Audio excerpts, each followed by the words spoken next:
Welcome back, everyone, to Lesser Known Operators. I'm your host, Nicholas Allen, and my guest today is JJ Lowe, or Josh Lowe.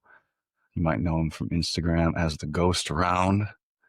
Spent a little time with the DEA, and now he is an investigator with another unit, in addition to being in the National Guard.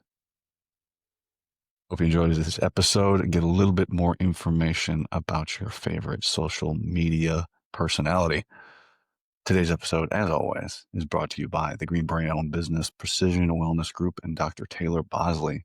Precision Wellness Group helps you restore balance, unlock vitality, and fuel your momentum through bioidentical, evidence-based, personalized telemedicine. Dr. Taylor Bosley is a board-certified physician, a U.S. Army veteran, and a former Green Beret. So he knows where you've been, where you want to go, and how to get you there. And he's an actual doctor who can prescribe you actual medicine. It's a bonus. So if TRT, HRT, hormone replacement therapy, testosterone replacement therapy, peptides are something you've been thinking about for a while now, or just looking into, look no further than Precision Wellness Group and Dr. Taylor Bosley in Southern Pines, North Carolina, in person and telemedicine. Today's episode is also brought to you by Alpha Elite Performance. Get your supplements for the gym. I recommend the pre-workout and creatine from alphaeliteperformance.com. Use code LKO15 at checkout to save 15% on your order. I do appreciate you guys. Please remember to like, subscribe, share, comment, pass these episodes along. Thank you for listening and enjoy the show. JJ Lowe, welcome to Lesser Known Operators, man. Thanks for coming on. No, happy to be here. So my publicist warned me about coming on this podcast because I'm kind of a bigger known operator. So I'm hoping to have a good time. Yeah, so you're not a lesser known operator. You're a well-known operator that only has a webcam, and you didn't even make the bed. Oh, Yeah, you got me there. You are okay, looking good. like I've seen some of your lifting posts, and you are looking pretty big these days. I'm not gonna lie. Like I saw you're going to the powerlifting gym recently. You've been looking pretty big lately, dude. Yeah, I go by the Rich Piana thing. If you want to get bigger, just eat more food. And I've just been eating more food, not going the steroid side of things. That's untenable. But if you just overeat consistently all the time, I don't know, man. There's great wisdom in nutrition, but it doesn't matter if I eat 2,000 calories or 5,000 calories.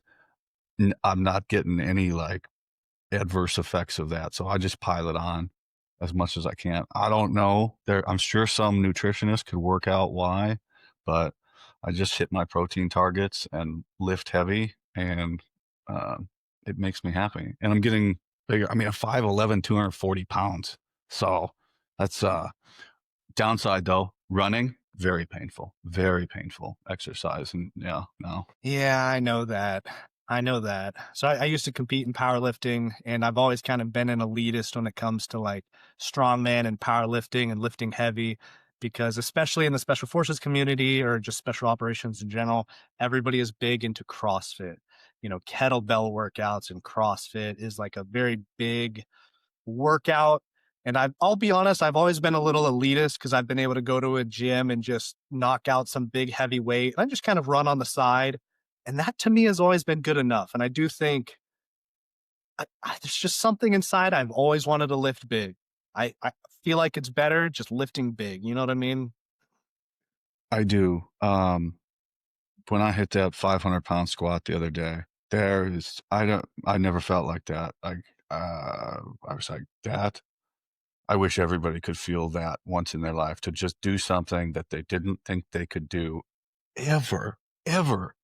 And then go, you feel pretty tough. Uh, like, man, I feel like I accomplished something, but it doesn't matter to anybody else. But if you've hit something where you feel you accomplished something, like the clouds part and the sun shines down upon you, what an amazing feeling, not showing off to anybody else, but just to yourself.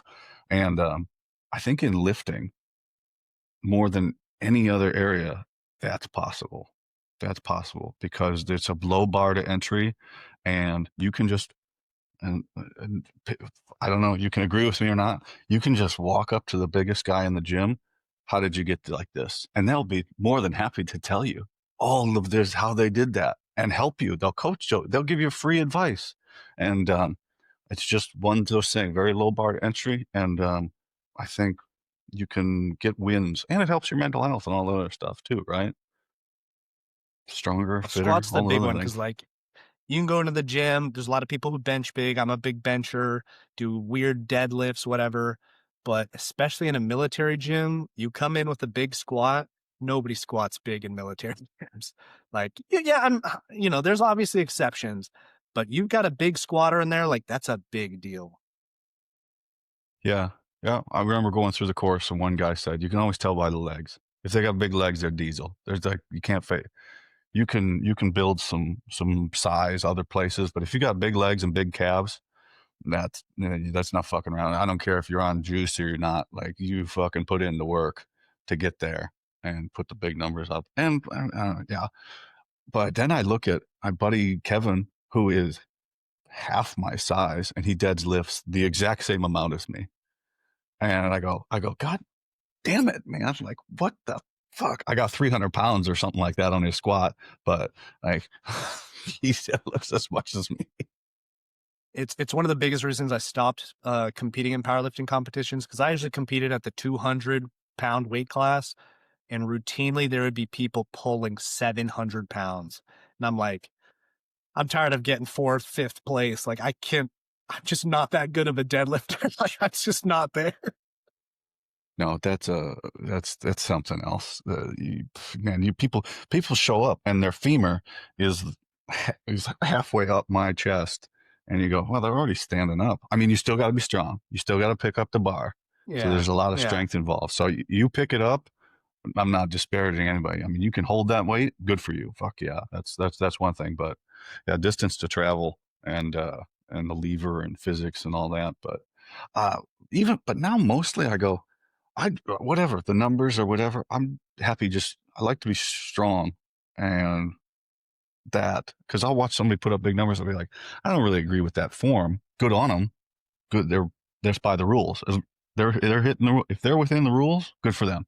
Fucking that's what the rules are there for. But Yeah. I just like the and also I'm getting older as well too. I think you and I are the same age. I'm 35. You 35? Whatever. Oh, I'm 38. Yeah, I think. Yeah, 38 next week or something like Okay, that. So, boomer. oh my God. Great. Using the kids' terms. You're hanging out on Instagram too much and using the speak. That's funny. All right. So I'll talk a little bit about myself here. So I joined the DEA in like 2019. And the idea at the time was I wanted a job that I could do stateside. So I'm not like leaving my wife constantly. Cause I've done a couple deployments and I kind of just wanted to do some contracting, like not like PMC contracting, but like, military contracting overseas. I was like, well, that's not really tenable. I've got a family and I actually do love them and I care for them. And so I, you know how it is.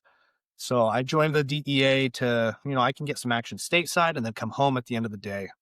And I didn't realize at the time how much of DEA is just surveillance, like literally sitting in your car, like watching a house, watching a car, sometimes for weeks, just like, oh, I'm going to do 10 hours just sitting at this house. And don't get me wrong, a lot of times we are actually doing like, oh, hey, they're moving this. They're all right. Let me get the eye, and like you actually are following them, which is enjoyable. But I would say like 75, 80% of the job, at least for me on the border, was conducting surveillance and sitting in my car.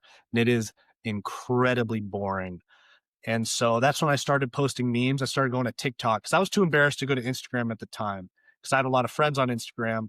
And I was, even at the time, I was a little too old for TikTok. So I was like, I'm just going to make some TikTok videos. And then eventually I got banned on TikTok twice. So I No. was like, all right, yeah. And so eventually I was like, all right, I'll come on over to Instagram. And it in general has been a lot better on Instagram. Um, but I remember at the time when I was on TikTok, it was always like flexing like a combat action badge and like flexing on all like the Marines and all the soldiers. And now on Instagram, like just, purely meme sake, flexing the NDSM is like the big thing. Like, oh, dude, I got the National Defense Service ribbon. Like, kind of a big deal.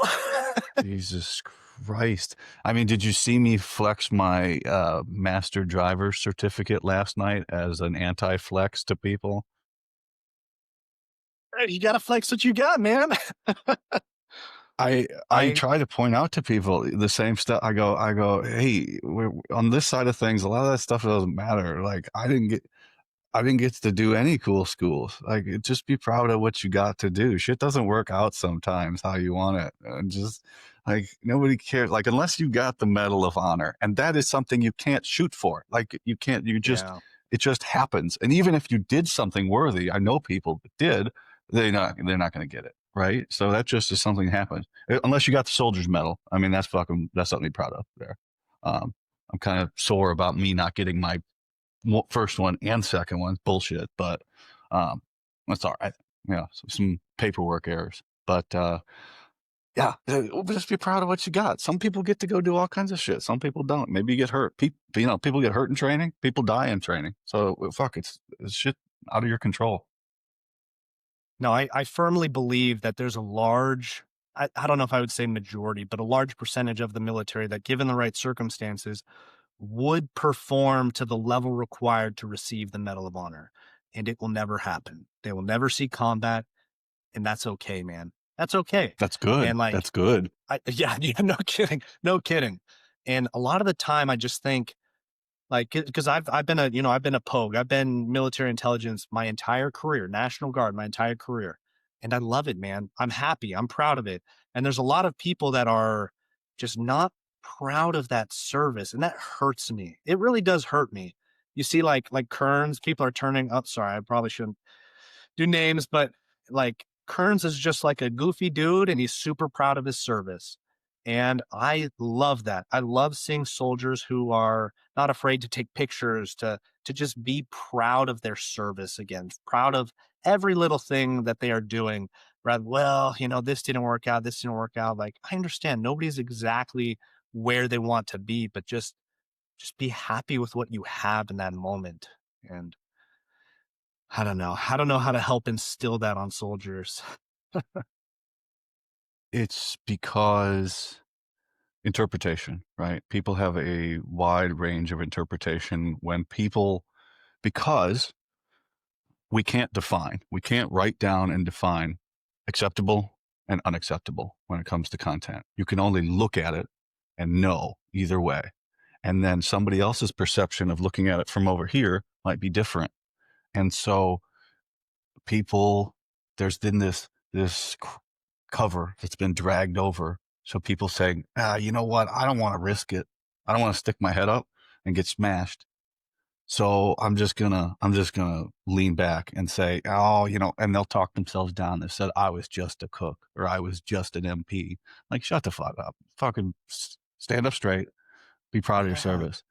Like, it's okay. Like, I say I was, I had a very successful, disappointing career. I got my bray, and luckily I got my bray. Otherwise, I'd be fucking dead. Because I got hurt as soon as I got to the teams, and then I went and was support. So, like, luckily I got the thing, and I held on to that, and it got me through fucking trying to drink myself to death. And now I'm better on the other side of it. But be proud of what you did. You raised your right hand Gotcha. and did everything. And if you got an honorable, on the bottom of your DD 214, just be proud of what you did. Now, that's very easy to say from my point of view, or somebody but I'm happy now. I wasn't for all that time also. So I get it. I see that because it's that long progression. So I've been there as well. So, okay, you can look at that side and say, oh, you don't understand. No, I've been there, man. I know. So I'm very empathetic on all sides of it. No, I that's a good point because I think if I were to talk to myself 8 years ago and being like, because I started off in a language company in Utah, and line company 300th is the 300th in my company or 300th in my brigade. And then I moved over to 19th as support. Oh, And okay. within like a 2 3 year time frame, I did like mountain warfare, airborne, ranger, air assault. I did everything because that's what I wanted. I felt like, like every young man, you feel like you want to do more. um like when you're talking about conventional and how much you hated it, and how many people just sit there and do nothing though and never go for that next step, and they're just like, oh, this sucks. It's like, well, if it sucks, go do something. I don't know if I could have talked to myself then and be like, "You're good, man. Just get out, be happy with your, 6 years." And I don't know if I would have been receptive to it, to be honest. I felt like I did probably need a couple things under my belt to where I did feel satisfied about my service. And I wish it wasn't like that. I wish, I could have just been happy then, but I know I wasn't then. I know I wasn't. I wanted more. I wanted to do more. It's also I held even up until starting to do this show and interviewing more people and getting more perspectives, I held that staff position, enlisted guy from 75th Fire Brigade on Fort Sill, Oklahoma. I was on staff in the headquarters company or whatever it was. Sitting at a desk. I was good at PT, and they sat me down, and I just did clearances. I think in the S2 for a while. It's like this is it. And all you gain is that view of the military, and I held that through my entire service. Of that's the regular army. That is the whole regular army. Whereas if I would have gone to the 82nd, well, I would have had a completely different view of how the military was. Okay, uh, jump out of the plane. Now we're jumping. We're going in the field. We're running around.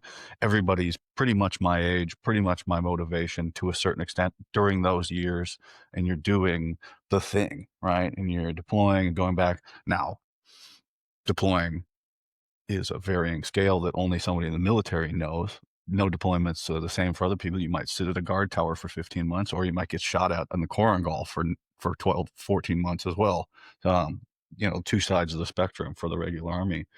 But um, the perspective of where you go and the path you go to get there. So I, I, I don't hold anything against you. I just try and lay these things out and go, I get it.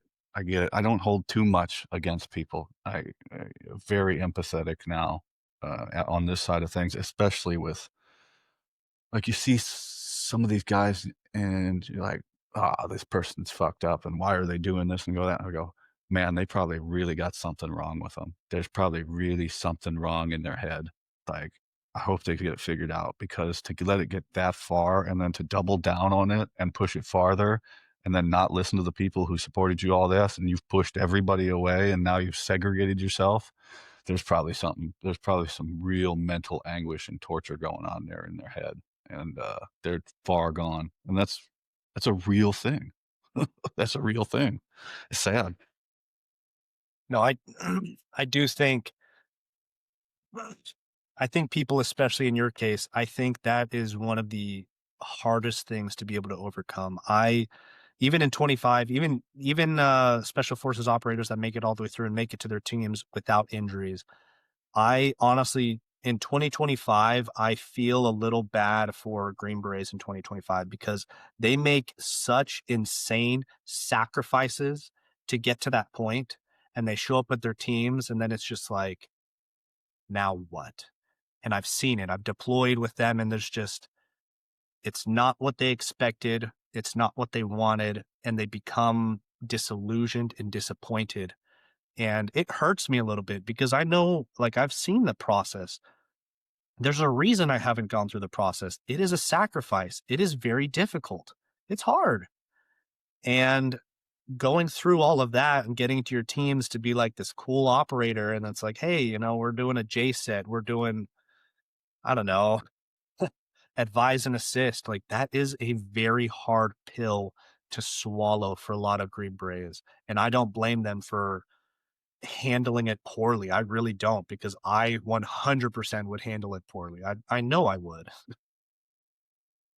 We're in a changeover, um, and I don't know how long it's gonna take to come out of that. It'll probably take another conflict, unfortunately, where they'll Yeah. need whole rotations of battalions. The I laid it out like this: the officer corps in SF age has not fluctuated, not one bit at all. The age has stayed exactly the same. The progression, the people in those positions, all the way to the top, they are exactly the same age all the time. Have been since they finalized the pipeline. You make second lieutenant, first lieutenant. You can drop your packet. You do your company time, and then you can go to selection. You got 2 years as a company commander. Everybody's the same age because everybody commissions the same time. The core that has not changed. The enlisted age for special forces has gone down almost 15 years average on the team or some shit like that. So that's an exaggeration. It's probably closer to 10, but we have this maturity discrepancy, that this changeover. We've got the global war on terror ending in 2022. We've got, at least on the active side, there's nobody left in the company that remembers September 10th, 2001. There's nobody left at the company level that remembers that. So maybe at one SFC and in the Guard, I just talked to another guy. He says, yeah, there's still guys on teams in the Guard that remember that, but that's only in the Guard. So, and that's a different world. So we start adding all those things up and nobody remembers when, because you get into this flow, deployment, JSET, and you're like up, down, and this weird cycle and things like that. And guys get addicted to it, and then that feeds into the expectation of guys coming in down the road. Yeah, I feel bad for it, but I also now go, those instructors from the 90s that were Green Berets in the 90s, when they were instructors when I was in the course, the civilians, they go, hey guys, this is all going to end. This is going to go back to, we don't have any money. You're going to be driving your POVs to the range, yelling bang because we're out of money. The vehicles are going to be deadline. You can't fix them. That's how it was. Things are going to slow down, and it'll correct, and then it'll come back. And those guys are starting to go away as well now too. So there's some loss. There's a lot of factors that go into it. But feeling bad for them, these are supposed to be some of the smartest people in the military. They should at least figure out what they're getting themselves into. With all of this technology and all the information that's available to them now, they can damn near figure out, at least on the white side, if we're Green Berets, what the teams are doing, right, and make a decision. Now you can. In 2001, no, there wouldn't you couldn't find shit out. But now, I don't feel bad for them now. Fucking, that's the same people that are lifting with bad form. No, there's no excuse for that. No excuse. Pick up your phone, get on YouTube, and do a little research. That's fair. I have known a lot of, so I'm in a lot of like military, like discords and like social media and stuff like that. And you always get the analysis by paralysis types where they're like, yeah, I want to go to selection. Let me just ask, a couple questions. And it goes on for years. And then you've got, some dude from the Midwest who weighs, 260. And he's like, I'm going to do it. And he knows nothing about what a Green Beret is outside of like a movie or two. And he doesn't, and he passes, you know what I mean? But I see a lot of that, of these people that they ask all of these questions and their anxiety, they're never able to overcome it to actually take the step. And it's really painful to see. But yeah. Yeah. And that's just the shiny one, because whatever situation you're in, you can go sign your waiver and you're going to selection from the Army. Yeah. Right? Yeah. You can go do it. But, Rangers don't have this problem. They're fine. They haven't adjusted one fucking thing in 30 years, and they're doing just fine. Okay, we support these guys over here. What else do you do? Well, we're the best infantry in the world. Okay. And I'll keep doing that. Keep doing that. You guys are doing a great job. Oh, perfect. So yeah, did special forces get used to do a menagerie of things and then used as a band-aid? I don't know. Maybe we got dragged into a 22-year war, and they're like, oh, we'll just use this, and this will fix the problem. No, this is it's not the guys getting in fault. It's not the soldiers' fault. It's not anybody at our level. We don't make any of those decisions. We don't sit at any of that table. We'll never meet the people that'll make those decisions. All of this undulation and infighting about what we're doing at these low levels, the people that actually do the work, these people fucking around at the top, not knowing what they're doing. That's why I always end the debate at my level on women in special operations or in the military. Like, it's over. There's nothing to fucking fight about, because who are you going to rag on another person for following the regulations? Fuck you, you piece of shit. Like, if you want to hit somebody, go with the people that make the decisions. Instead, you're ragging on each other and fighting down here. You can't fight down here. That's why we have all these problems and suicide, and everybody's mad at one another. Like, and people won't speak up about their service. No, it's fucking somebody else that's like, I need an OER bullet, making some bullshit up, you know? So that's kind of like my little rant about that. Oh, that's great. I've got some Ranger stories, Ranger qualified stories I can add to that. So I was never super interested in Ranger school. It wasn't like this big target in my mind, but I will admit there was a time that I really did want to go through selection. And I kind of sat down with my wife, and she's like, I love my wife, and she looked at me and she's like, if you want to, we'll support you, like kind of begrudgingly. And she would have, because she's a very loving wife, but I knew it probably wasn't best. And so, but I still wanted to do something. I really did want to prove myself, to say like, hey, I can do something hard. And so I opted for Ranger school.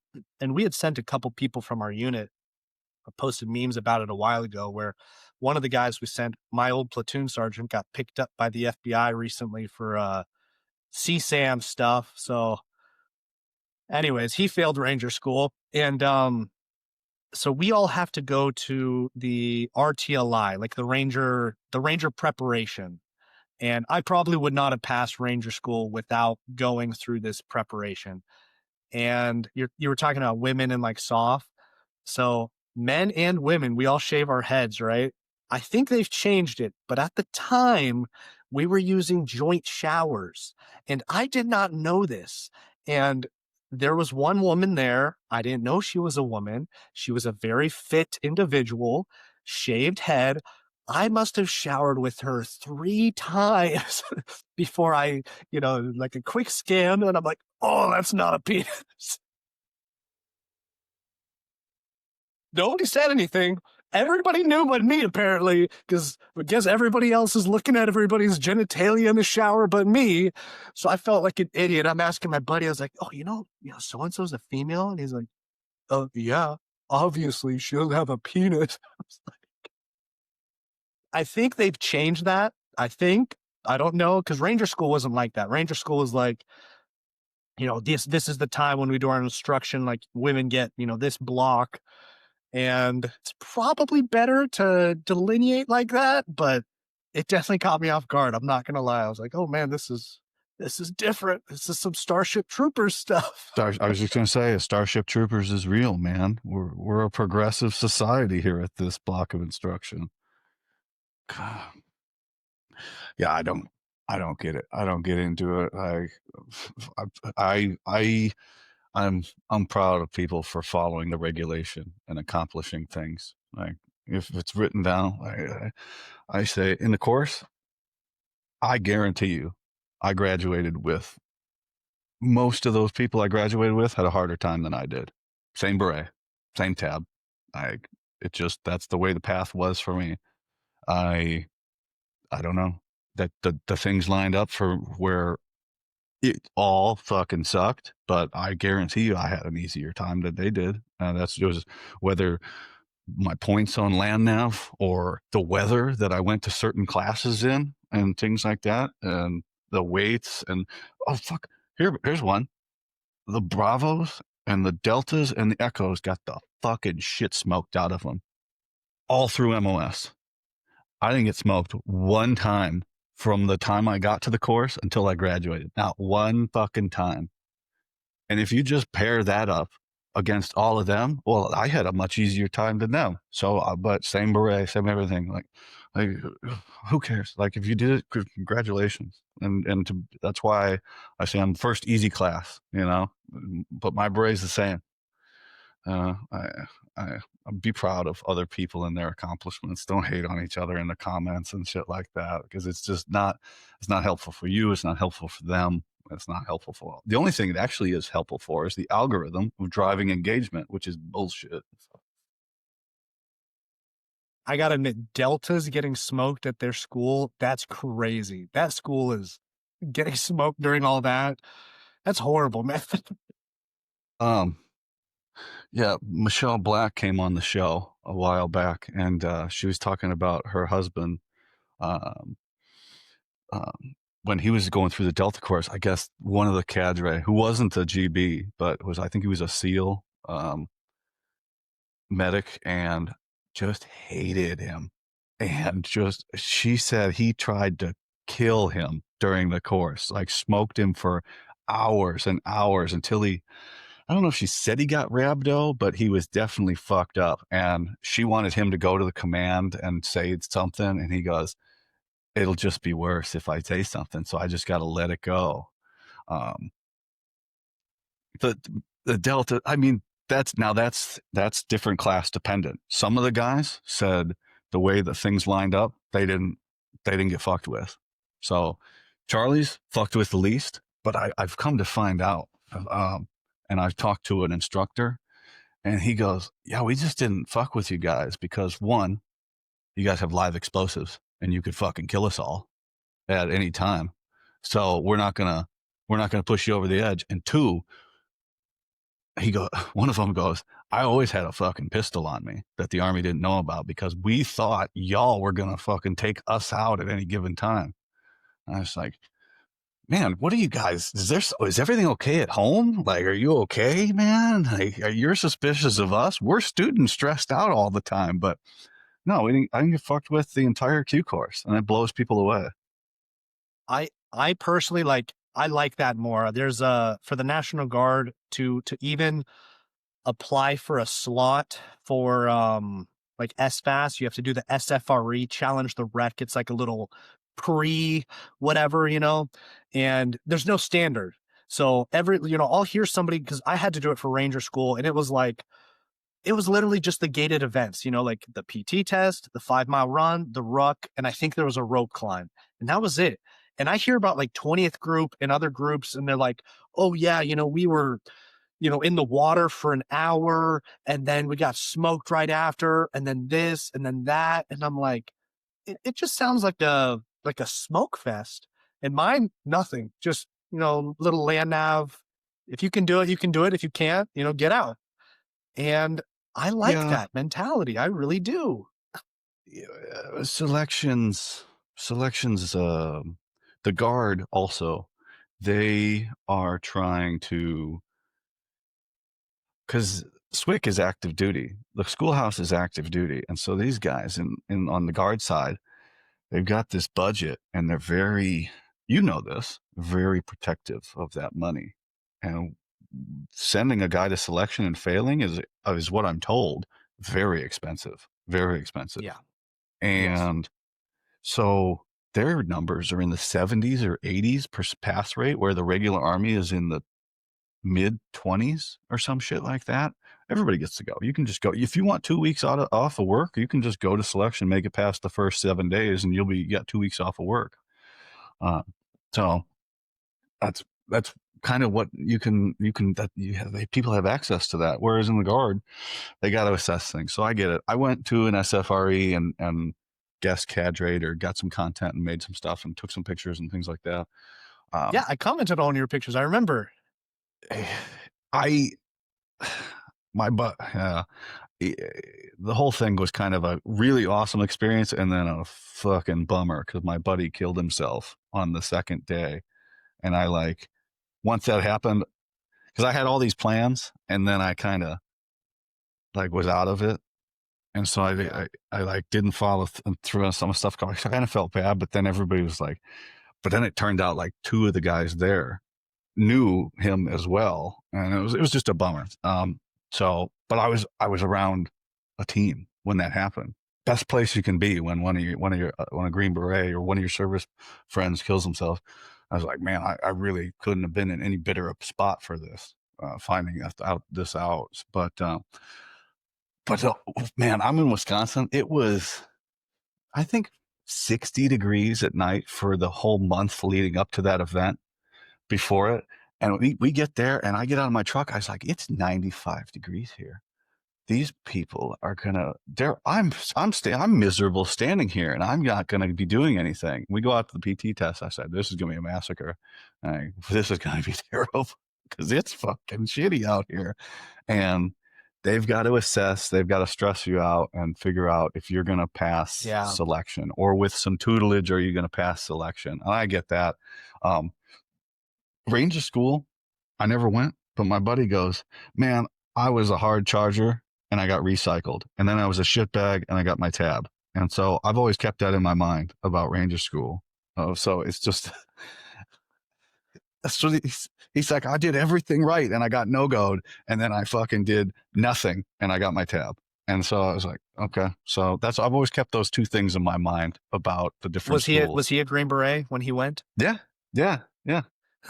I do think I do think in general they are harder on Green Berets and infantry officers. I noticed a lot of infantry officers, infantry privates that like you could do everything like right on the books and they just want you to recycle. They want I don't know what it is that they're looking for because I made it through each time and there were goes that I got where I was like, I don't know if I would have given myself a go. Like I appreciate it, but I felt like, oh well, he's just like a National Guard guy. Yeah, just let him through, you know.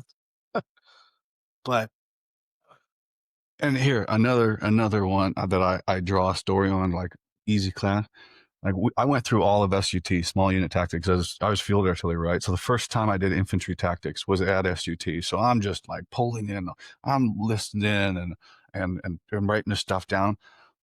Fuck, dude. Like I get pulled on the first day or first field problem we go out. I get put in as Bravo team leader on the second patrol. So we go out. The big op oh, order is the first patrol, right? And yeah, so I come in as Bravo team leader, and I don't change anything. I was like, this is the route we're going to take. That's all I briefed. I briefed for maybe 2 minutes to this cadre, and the alpha team leader, he and the squad leader, they kind of took over because I'm in the back with my guys. And I'm just hanging out like I feel like we're doing the wrong thing here. And sure enough, they were doing the wrong thing up there. And finally, we get to the ORP, and Bravo team leader in the Q course has to stay with the gear because the hillbillies will come fucking take it. And so I sit down on gear and I settle in. I got this elevated position. It's beautiful. There's the road that they set up on over there, and there's the road they're supposed to set up on over there. And they set up over there, and I'm just sitting there eating a chili MRE going, oh man, this is going to be terrible. This is going to be so bad. And sure enough, he lays the 240, kills everybody on the team. The squad leader does, the alpha team leader, he's dead. Everybody's dead. And they come back, and then we do the AR, and the cadre goes, who knows where we are right now? And the squad leader, Pine Needle, points, and no. Bravo team, so Alpha team leader points, no. And I go, we're right there. We set up on the wrong road. I watched the whole thing from up there. I couldn't say anything because I had to stay with the gear. And he goes, all right. And they didn't ask me to do anything for 4 more weeks of the school. And I thought he's good. I He's thought I good. was getting recycled. And we get to the end, and I sit down with the guy, and he's like, you did really well on your patrol. I was like, I didn't do shit. I was worried this whole time I'm going to get recycled. And because you guys never gave me a patrol. And he's like, no, you were good to go. The other guys needed some more. Are you fucking kidding me? I didn't do anything. Like, I just pointed to where we were. And the cadre goes, yeah, he's good. He knows where we're at. So shit like that happens in the course too, where if you're squared away at the right moment, Yeah. you're good. You're good. And that shit happens too. So the whole thing's weird. Again, Go back to just be proud of what you did and Yeah, where you got sure. to it for you, because other people, and I'm very self-deprecating on me, because people hold Green Berets are like, oh, you guys are so special. I'm like, well, we just, some of us have mental problems. Some of us are just more motivated. Like we're all people, man. We're all people. Be proud of what you did and live with it. No, I love that because the more I've worked with like FBI, CIA, DEA, special ops, SEALs, it's like they're just regular dudes, man.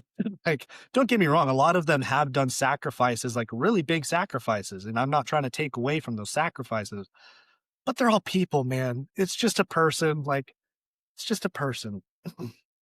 Yeah. Now, when it comes to time to do the job, I I want I want the local Barney Fife SWAT team going in? No, I want the FBI SWAT team, that they are the fucking best going through the door. And there's a time for that. There's a time for, I want the best people. I want the ones that are living the life. Yeah, okay, yeah, I want the GRS operator to come and do this, because they have literally sacrificed everything else in their life to do this, to come run this mission and things like that. There's a time to be like, all right, no, we need to get the Delta guys in here to do this. Yeah, you're There's a right. time for You're that. right. They But have when it they all have the goes away, training. we're just sitting in the back porch, sitting around the fire. We're all just people, and we all got to take care of one another. And hopefully, Also, just to clarify, so FBI SWAT is a collateral duty. Doesn't mean they're bad, but HRT is the good one. SWAT as a most yeah, whatever the Fed one. collateral duties No, are no, like, I whatever know the what you're one, talking the about. You're FBI talking about one. I forget HRT. the acronym. Yeah, yeah. Okay, Yeah, they're phenomenal. Yeah, they're the best. Sure. 100%. Have you ever read what is it, How to Win Friends and Influence People? by Carnegie. Is that it? No, that's Yeah, yeah, yeah. uh, Super okay. famous book, right? And I read it at the time. So I'm a human intelligence collector, interrogations, running sources. And I wanted to do interrogations. And I read this book and I was like, oh man, I'm going to learn how to be this master sociopath, right? And you read the book and it's like, have you tried just being nice to them? You know, like use their name, just like actually care about that person. And that is literally, you don't read the book if you haven't read it. That is the book. And I was like, this is so stupid. But I went through Ranger School and they call it a leadership school. And everybody's like, oh, it's not a leadership school. It's a, kick your dick in school. It's a suffering school. I did learn some things where when everybody is hungry and everybody is tired, if you are a good person, if they like you, they're going to be more willing to do those crappy jobs for you, lay in and, all that fire, whatever. And because I know when there was somebody that I did not like, and I had a really hard time with their leadership style and they're yelling at me. It's like, no, screw you, dude. I don't care if you get a go. And I wish, oh, like, of course, just be nice to the soldiers. Obviously, like, yeah, I know, but I didn't fully grasp it at that time. I think I still had some like, no, you got to yell at them and blah, blah, blah. And I know there's times for that, but I really think just that's what leadership is, getting the soldiers who are tired and hungry and wasted. And they're like, I like this guy. He worked hard. He's funny, or he did a really good job on my look. So I'm going to do a good job on his look. And that really helped, especially when it came to peers. Cause I don't know, I wasn't like the fastest and I obviously didn't know the tactics the best. So just being able to be like friendly, it did well. It did very well, I think. What a technique. What a wonderful technique of, hey, have you tried just not being a douchebag? Oh, man. How long does it take you in your career to learn that? Oh, maybe I should just, what if it's like that Simpsons meme? Am I the problem? No, they're the problem.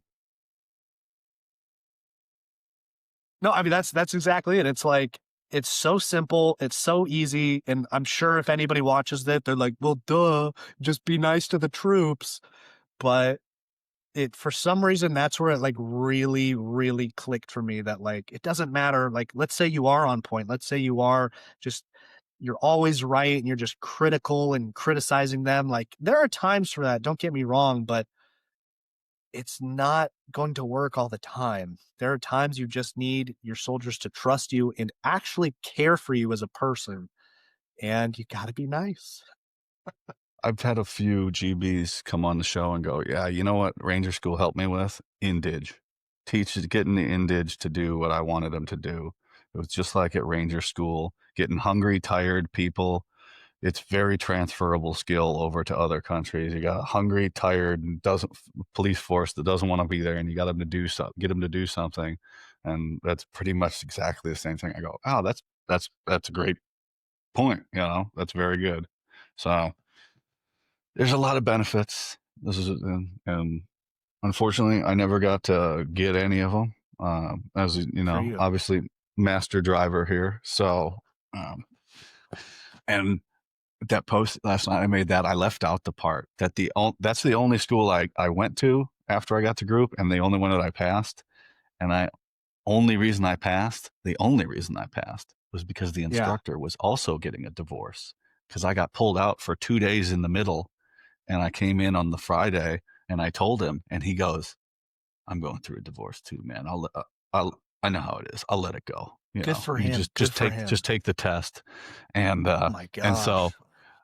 and so you know, but he expects you to do the right thing. Where I just went to the fucking motor pool and started churning out fake licenses like it was my job, which it was. All right, I got. And the commander, all he wanted, he's like, "Can you license me on a C-130?" I was like, "I can figure it out, I guess. You know, I'll figure it out, sir." You know, Uh, it's like good. No, I feel you on the dive though. Dive was I've never had the opportunity, but dive is the one school that like even with a significant amount of training, I don't know if I would be able to get there, to be honest. Like I think I'm pretty aware of my limitations as a person, and I think that's a limitation for me. I'm in the pool 3 days a week. I swam over 2,000 meters yesterday in the Gosh. pool. I can do the 50-meter subsurface. I can pass the events. I think if you were to black that water out, I would completely freak out. I would forget how to swim. I would start panicking. My heart rate would definitely go through the roof. It would take years of conditioning, of gradually going into that. But then I also think, man, I wasn't ready for selection when I went, and then I just turned it on. So maybe there's some of that still in there too, where because I couldn't go do a surface swim on the ocean right now. I'd freak out. I'd freak like we're just gonna go for a swim. But man, if there was other dudes there and we're all right, this is what we're doing, Sergeant Ward might come out and go, all right, it's all right, Nick, get the fuck out of here. It's my turn to take over, and we might go do it. I don't know. I don't know if that exists, but I'm not gonna fucking find out. I ain't going out there. Fucking if I'm going out there, something's wrong. We are fucked. If I'm back in the schoolhouse or I'm in any of these schools, we are fucked. If World War Z is upon us. So No, I get that. So what I feel like there comes a time in everybody's career where you kind of know you're on the downswing, right? And you see it with almost every sport. You see it with powerlifting, like after you're doing like these months of prep, you compete, let's say you do pretty well, and then it's just kind of like this emptiness afterwards. Like, what do I do now? What is next? What have you done to kind of like I feel like especially Green Berets that like are able to push themselves and get hungry and constantly strive for the best and the next thing. Like what do you do to kind of I don't know, keep that alive, or are you able to I don't know. What are your thoughts on that? I drank. I drank when I got out. I drank a lot. I drank more, and then I drank more and Fair, more it's and more honest. and more and more, Yeah, and to so much to the point I'm sober now. I'm 18, yeah, almost 18 months sober. I don't good drink for at you. all, and Good but for I'm you. in the gym. This isn't the healthiest way, but I'm in the gym 6 to 7 days a week. I know what the Yeah, limits are and I dig it. how far I can push myself each day and still be able to go 6 days a week on my schedule. I've incorporated swimming, but it's all right. I'm not tactical anymore. Okay, what can I be? I can be stronger than everybody else. Okay, let's go do that. Because I was strong when I was in the army. Now I'm the civilian version of that because you can, with your schedule and things, you can only be so committed because you have other things that are more important. Um, Now, if you eliminate things from your life, you can do other things. But in my schedule I have now and what I'm doing, trying to build this 8 hours of sleep and getting into the gym and eating as much as I want to and consistently, it's man, I feel so good in the gym. And that's what it is now. And then, oh, what can build off of it? Well, I can do some social media stuff, and then I can talk about fitness, and I can. But when I get up in front of people, I there's no doubt in my mind. There's not. I didn't let things slip. I look the part. If you don't believe anything I say, or you're like, oh, he doesn't have a good background or anything in this, when I'm in front of people, that guy looks like he was a Green Beret, and that's it right now. At least I can do that, because you might open your mouth and then people might find out I'm an idiot or things like that. But at least I look the part, and that's the first rule: is always look cool. And if I look squared away, well, that's half the battle. And so that helps a lot. Um, yeah, No, but you got to have that's something. awesome. There's nothing worse than when you see like a ranger or green beret who's at conventional and they're like still wearing their beret, but they're like super fat. It's like, dude, easy now. Easy. There's a story with all of it, and You're too good I of a person, guarantee man. you, You're I right. You're right. guarantee I know you, you're right. I guarantee you, it's really sad. And I say a lot. Everybody, unless you're Jeff Bezos or in the above, unless you're above $10 billion, you're really only 2 or 3 decisions away from living in the trailer park. And I don't mean owning it. Like, it can all go Yeah. away overnight unless you have Yeah. such a safety net where you can recover from anything. Now Bezos, he's going to have to make 2 or 3 thousand bad decisions in a row, compounding, and develop like a Yeah. crack addiction and something like that. But you're you're only 2 or 3 decisions away from living in the trailer park, and I don't mean owning it. And that's everybody that's fallen's got a story. So yeah, but I say that as a veteran of the other side of things. I'm not in the uniform anymore. There's no standards to enforce. That's your guys' problem, not mine. Y'all Dude, need to. I'm making all the videos I can, man. I'm trying. I'm on the hippie calm side of things. Like, hey, it's all right. All right, let's get you some treatment. Let's send you out here. Let's take care of this. I know. Let's get you through it. All right. Because it's it's very easy to, I say very easy, on the suicide sort of side of things, right? Many people are trying to drink themselves to death, whether they admit it or not. It's easy to correct that because you have 10 years, right? But man, once you go off the cliff, you're fighting against a split-second decision that you can't take back and things like that. So how do we combat against that? Very difficult. So what do I to be judgmental? God, if to push somebody off the cliff, terrible. I can't imagine that, because I see when my buddy killed himself and going to that and going through that, uh, I don't wish that upon anybody. And so empathetic. And unfortunately, you have to use some of these things as training. And stopping drinking helped that. I'm able to see clearly and think clearly. But yeah, I, I, I don't think I'm a good or bad person. I'm just choosing to be this way. Because I very easily could choose to go get one of these bottles off the wall here and drink the whole thing and go right back to it. There's not two kinds of people. There's only one kind of person in the world, and they have a choice. They can go left or they can go right. Ones and zeros. That's it. And some of that's morality based on your religion or the people you hang around with. I have none of that. I just feel like there is a a way that's better than others, and I choose to go this way in this state of mind, and being aware of it. That's a lot of pain to get to that place. And growing up, you said earlier, I don't think I could talk to me 8 years ago and think this way. No, you fucking couldn't, because you didn't know all the shit you know now. Because if you knew all the shit you know now, you'd have been 8 years ahead back then, and that doesn't work like that. Some time paradox or some shit like that. So yeah, but No, I'm it's hard. So I don't drink. I've never drank, and that is something that I try to.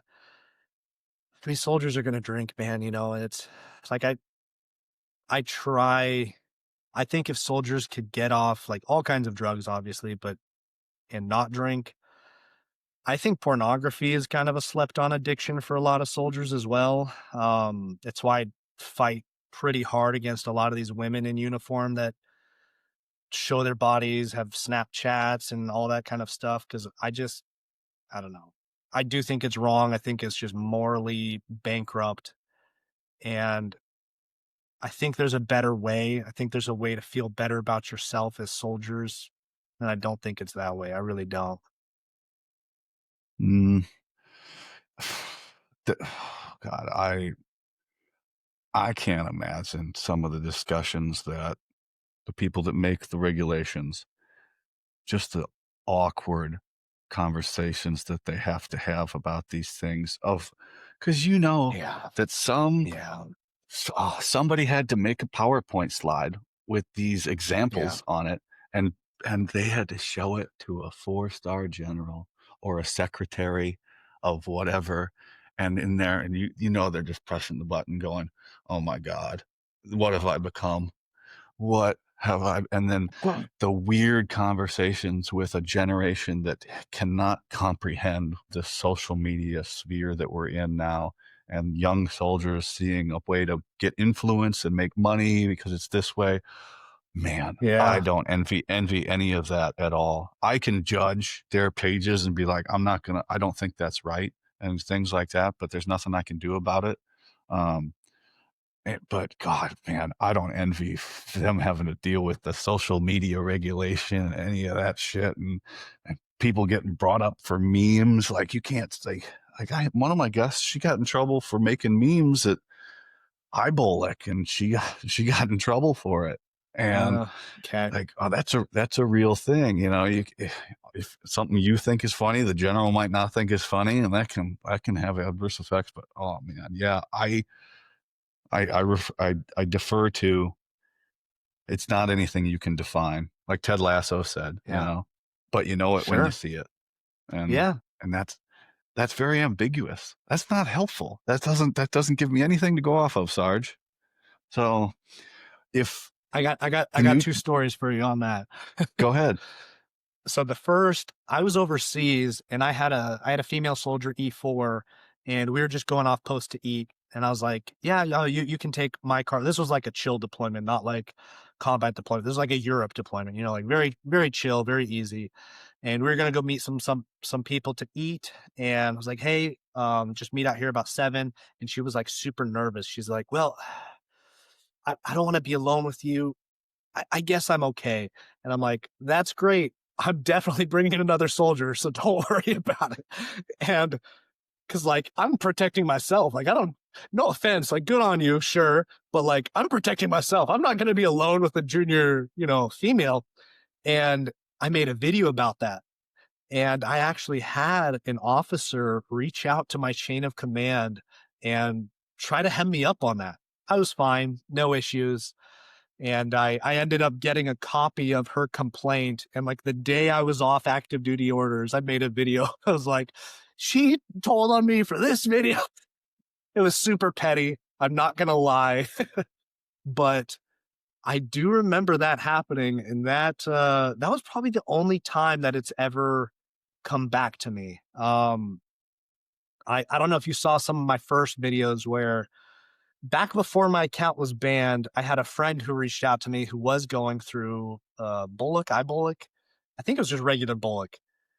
And they wanted somebody to speak at their graduation. And I probably had like 50,000 followers at the time. And so they had tried to get like the big name creators. I'm not going to name them all, but nobody would come. And he's like, well, I know this guy. Maybe we could invite him. And apparently they were okay with that. And I was like, if you've seen half of my memes, there is no way a general and a major signed off. And so they flew me out there.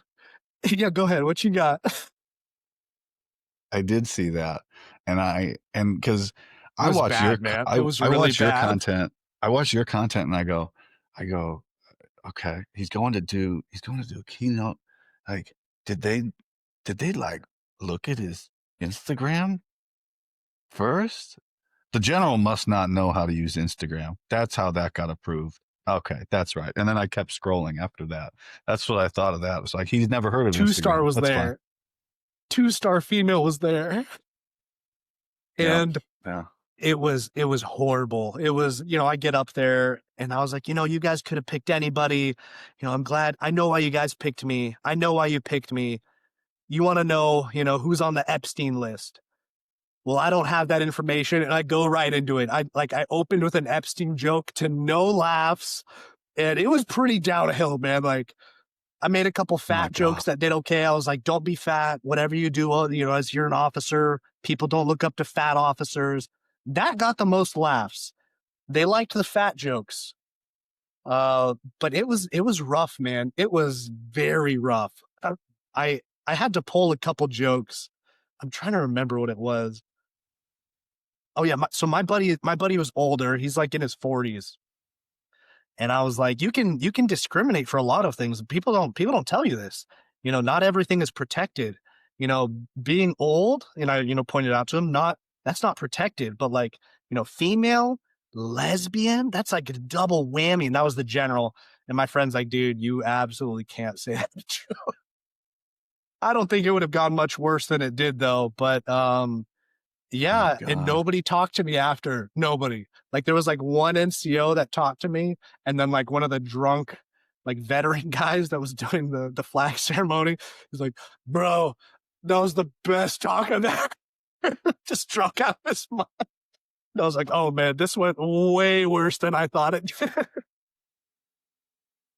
I obviously got to get somebody to speak, and I mean, yeah, that's not on you. Now, the bombing on the jokes, that partly on you because, Yeah. but Yep. do you, Yep.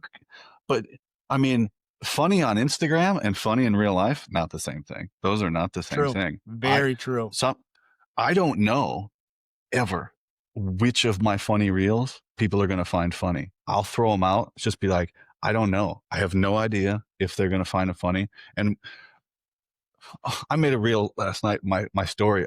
I am a trash comedian. My number one piece of content now is a Saw hot that. dog being swirled in ice cream, and I just threw that out there as a solo post, no collaborations, nothing. I said, this will get 10,000 views, and it did nothing. It did nothing for a week, and then it got 300,000 views in one night. I woke up. I went, oh no, not this one. No, not the hot dog and ice cream one. It's going to take over the top spot. You piece of shit. You fucking garbage panda comedian. And so that is not the same as real life. So if you went Yeah. there and bombed, that is totally their fault. You're right. It is their fault. I'm blameless here. It is because your portfolio of work was your Instagram that they looked up. I don't think they pulled your LES or did they? Like, Yeah, when they they're mentioning all like the things I've done and blah blah blah, and that was also I was like, they didn't invite me there for all that stuff. They wanted a guy who makes memes, and so that's why I'm here. Like, they didn't want yeah, some cool guy. Like I'm a National Guardsman. Like, no, you get what you uh, pay for there is because that opportunity never would have come up if you didn't have 40, 50,000 followers on Instagram. Like some of the stuff that I'm having come up now, nobody knew of me in January, and now mm, I have opportunities now that weren't there, and then I made that happen. So uh, if they didn't look at your resume, then that's their fault. Like I'm next time, but that that person won't make that mistake again. They're going to learn from that one. Um, and that general was probably on your uh, Instagram right after that, going, "Oh my God, what did I sign? Like, I totally biffed this." So Yeah, that was an odd call. I'm very happy they made that. I'm still very thankful that they had me out there. Again, I'm willing to go and speak at any class. Anybody listening, I will bomb at your graduation too. Just don't show them my memes, and we might be okay. Um, I can't believe it. I actually called my leadership where I was like, "It was really bad. Something might come out of this. Just be warned. This is what happened." Nothing yeah, what happened, but I was like, I was worried that it might have reached back. what did your chain of command think? What did they say? When did they give the like tilt the head and say, "Really? Like you? Did they do that?" Yeah, yeah, because at the end of the day, like I really am just some guy, and like all of us, I'm just some guy. I'm not like I don't have like 100 combat missions. I don't have all these cool things. So like, I'm just a guy, and so they're like, "What do you mean you're gonna speak? Who are you're just the guy that shows up to drill and like does NCOERs for us sometimes, and like you know what I mean." Like, it was good. It was fun. It was worth it. Good, good. Yeah. Well, I mean, it'd be interesting to see if it happens again, and They haven't if they posted know you pictures more. yet. Oh I'm no, waiting for no, they them. I reached out to their Facebook and I was like, I'm waiting on these pictures. I saw the camera guy. I know there's pictures of this event. block. Oh, Oh man. it's Well, good. we'll see. Yeah, we'll see what happens from that. I forget. Yeah, but you crank out some content. And the reason I had you on here, now we're an hour and 5 minutes, is because I Sure. associate with these people and I do serious business with people, whether on Instagram business, which can be serious business. People are making money off it, a lot more money than I'm making off of it. And I'll just talk with these people in messages, and then I'll sit down and go, wait, I don't even know who this person is. And I'll sit up and go, I'm talking to this person every day. I don't even know their name. And you've posted a couple pictures and you said stuff about the guard and um, ranger school and things. I'm like, I want to have this guy on. I think you're interesting. You crank content out like unbelievably fast. That one you did with the and we're gonna the one you did with those little monster cans is a work of art. Like Thank you. Oh my gosh. You don't know how I happy I that watched that makes me. I watched that 100 times and went, how the fuck did he do this? Like he even made him like move and things like that. And for all you kids, if there's anybody listening to this, I think everybody's tuned out at this point, but if listening to this, you know, creating content is a full-time job. That's why most people look at them, because I look at military influencers and stuff and go, there is no way they're doing their job putting out that much stuff. There's no way, because I am down here like I got my little pointer and I'm dragging something a thousandth of a centimeter over to try and make it this little bit. And if I'm doing that to do my posts every day that aren't polished, I know these people that have these polished videos and they're all edited perfectly and everything. I can't imagine the time they're putting in, and they're getting all of their duties while in uniform done. I have a problem with that because I know how much time it takes to get that stuff done. Not with what they're putting out. Some of it's very helpful, but you're a soldier first. That's where I have the problem is, okay, as long as you're getting your stuff done and your soldiers taken care of, then make whatever you want. As long as it's not offensive and hurting the military. But some of the things I go, there's no way they're able to do their job. Also, I go, because I looked at that little monster thing and I went, this guy's got to be guard, right? Because this must have taken 5 hours. This must have taken 5 or 6 hours to do this. I was like, this thing's a work of art. It really is. It was frustrating because I did used to make skits. I used to make like, and they weren't like incredibly polished, but I used to make like green screen type skits. And that kind of stuff did better on TikTok, where like it's about your persona and who you are. Instagram, it's not really like that. but I would make like a skit that I thought was like super funny. And then, like a hot dog ice cream freaking meme. I just like takes me 10 seconds to make a meme with a funny line that just lands well, does, a million. And I'm like, well, maybe I should just stick to doing that kind of stuff because, like, I don't think I have what it takes to do like good sketches, or people don't like the sketches, and that's fine. Because like if you put work into it and people don't like it, or it's like, all right, I need to pivot a little bit. It's not worth the time if people don't find it funny. I like making people laugh. I do enjoy making people laugh. Yeah. Well, yeah, that's when you can make people laugh, then that's fun. But if you're learning something new, like I put out one today, I was like, I don't think this is funny. Also, I don't think other people can be funny, but I learned a little new thing of trying to get. So I uploaded my video into my editing thing, and I was trying something new.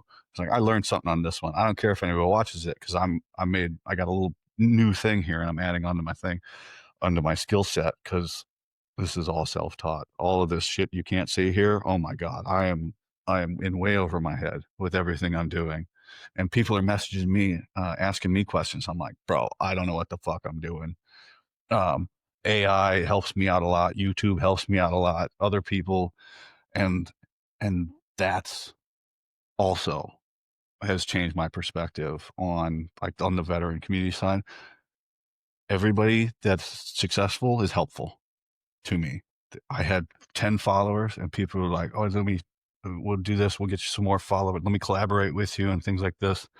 And I'm like, okay, well, now I need to do this to other people. So I reach out to guys. I'll see somebody's page come up and they got a few followers. I was like, hey, I like your product. Just tag me in your thing so I can share it to my stories. And then that gets some more stuff. And then we build this network and things. So people, I think in my generation and older, there's still Instagram's just this. It's just Instagram. It's not real. Oh, fuck. People do real business on Yeah. Instagram, and their livelihood depends on it. And those comments, they're not helpful. Um, Only for engagement, but they're not helpful. So, but man, the getting out. And you said, what do you do? I moved out here to Wisconsin from Washington and isolated myself from all of my friends. There's nobody here.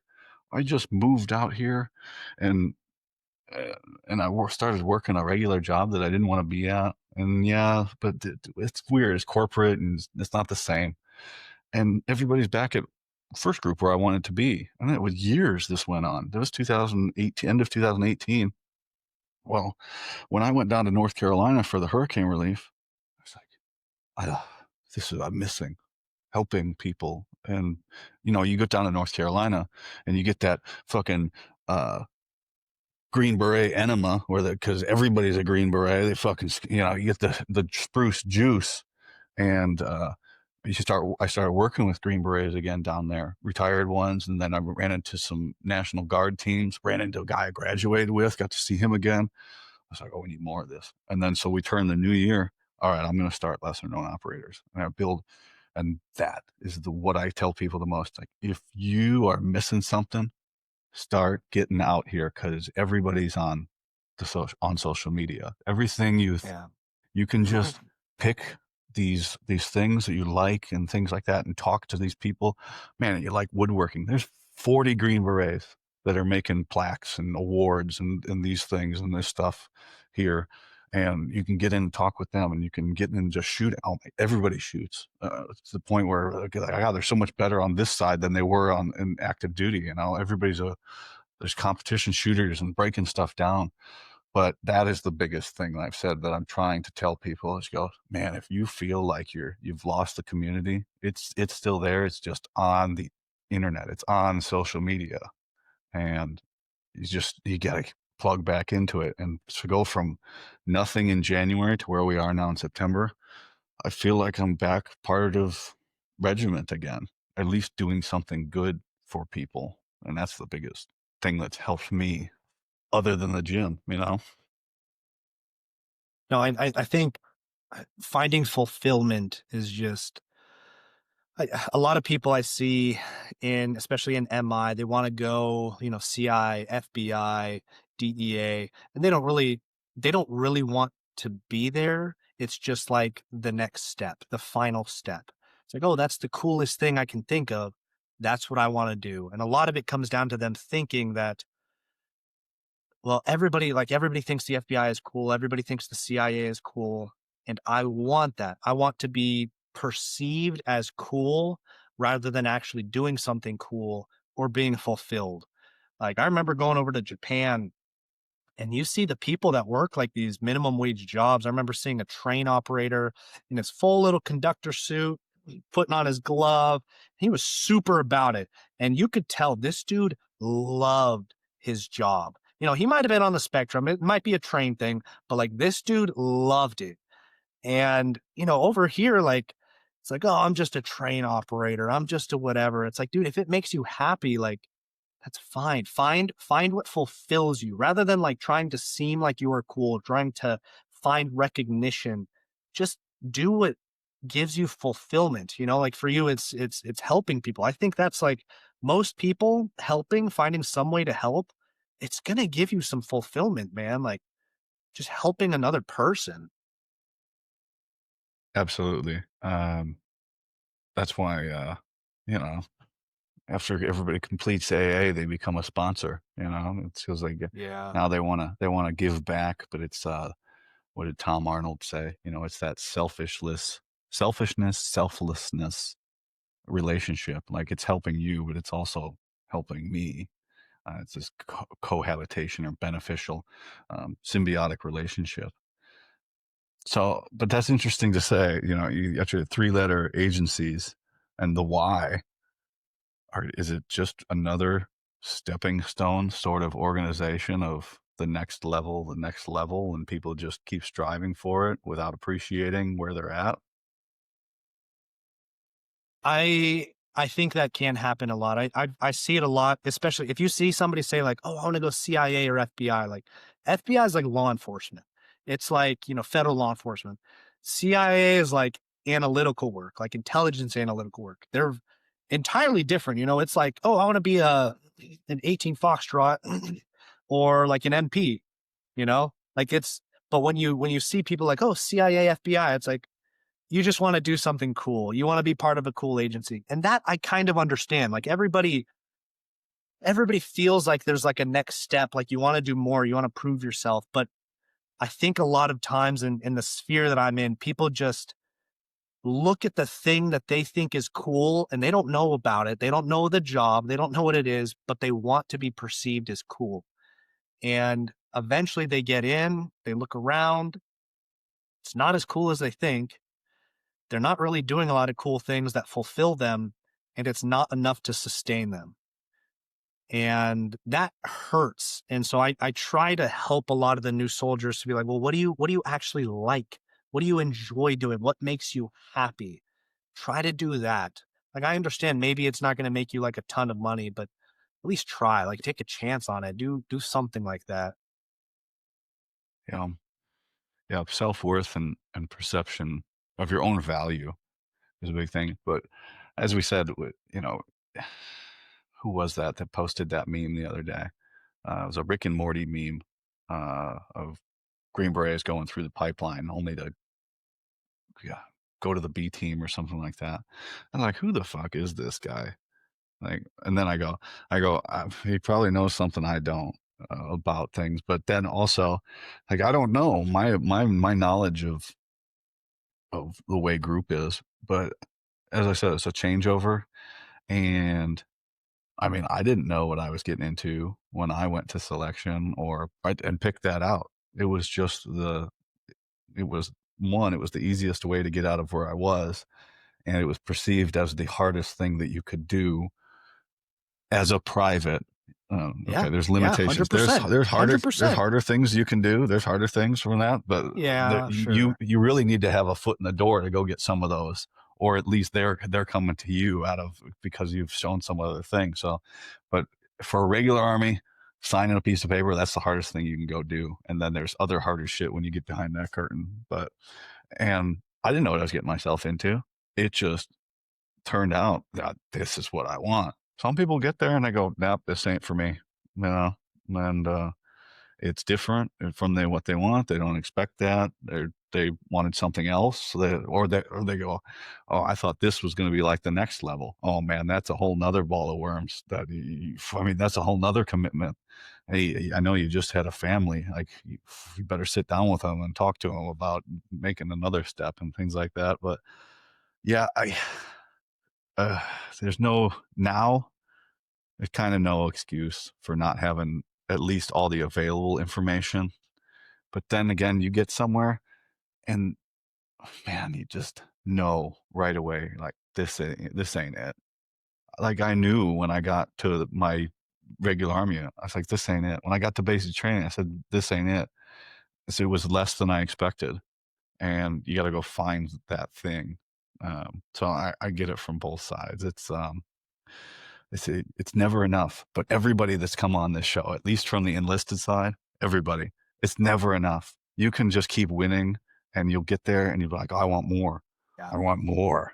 And then you got to go do that thing. Oh, I got to go to Ranger School. I got to go to SODIC, or I'm going to all these advanced schools and things like that. And you want more and more and more and more, and then these deployments, and then you look around, like, man, what did I sacrifice to get here? And some people are okay with it.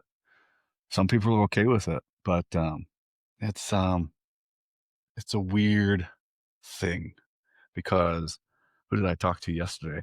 The military's not real. It's not real. It's not even on Earth. It's a faraway fantasy world that you go to. It's got its own laws, customs, and courtesies, and you can just have a pretend life. And then one day they're done with you and they send you back, and you got to reacclimate like you came out of prison. It's a weird thing.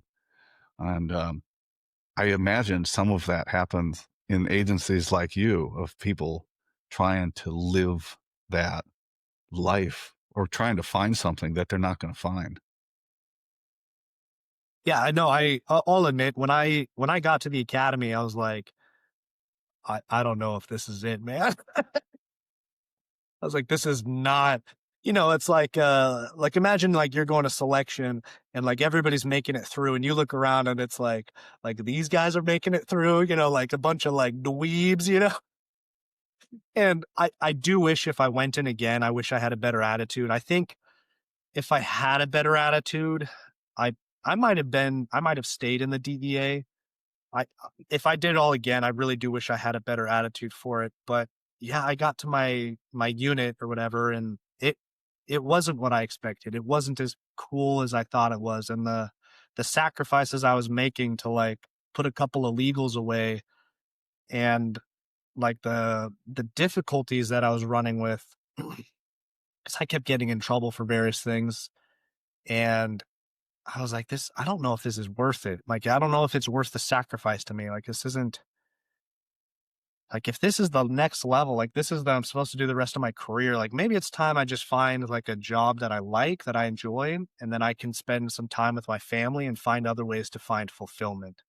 Cause like I still do TDYs, I do deployments sometimes, and those are easy, man. Like I went on a TDY to Scotland. It was awesome, right? I'm working super hard, super long hours.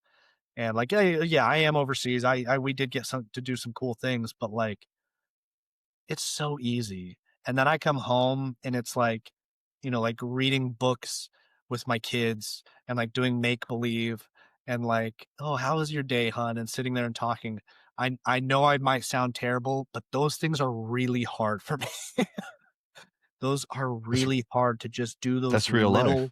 things. Yes, 100%. Where it's like, dude, like ranger school, like getting ready, yeah, I went and I ran more and I did this more and like, but I felt great. Ranger school was great. And I come back and it's like, oh, now you gotta, get ready for a birthday party and talk with dads for 2 hours. It's like, dude, I'd rather just send me back. But like, that's to me what makes like taking care of your kids, taking care of your partners, like, that's hard, but to me, that's what makes people good. I feel like you see, like, a lot of celebrities or other people, and, like, to me, if they have a bad relationship with their kids, I'm not necessarily saying they're a bad person, but I don't think they're a good person. I know kids can go their different ways, but I think if you I don't know, kids are so important and it's so difficult to do right. But I really do think like the parents who really put that time and those little difficult things, like I think it pays off. And I think it does kind of reflect on you as a person. I really believe that. The military, there's not many things in the military or the government that you can't hard work your way out of. Like, Yeah. if you got a problem, you can just work hard at it. And man, you can work hard at a problem and not fix it and figure it out. And they'll like give you a pass. Oh, he tried, you know, all right, we got to step in here and we got to move somebody else in. Like, you know, he, he gave it 110%, sir. Oh God, I love that initiative. That's All great. right. You know, put him in for an award, Hoorah. right? Um, you just say, you know, you go through the academy and all these other people. Yeah, I didn't, man. Again, I went into basic training very squared away. Like I Yeah. was, I knew why I was going in. I was one from the time they gave me my uniform. I was all business. And years later, I realized, man, you went to basic at Fort Sill, Oklahoma. Every job, every MOS, everything, all these people joining for all these different reasons and all these things. You're not going to basic training at Benning, where everybody's Yeah. infantry. You're going with all these people like they don't join for the same reasons. They don't have the same background. They're not doing the same jobs. Like they're not, and yeah, mine wasn't a cool job at all. It was field artillery and FDC sitting at a computer, right? Launching rockets. And I never even got to do that. But that's fine. That's fine. But some of that, some of that stuff you need to say, this isn't enough. Where I'm going isn't enough. I want to set myself apart. And that thing I put up earlier, like comparison is not the thief of joy. That's bullshit. That's for people that don't want to work for what they want. Say I like that. inaction is the thief of joy. Wanting something and not fucking doing anything is the thief of joy. That's why they say the road to hell is paved with good intentions.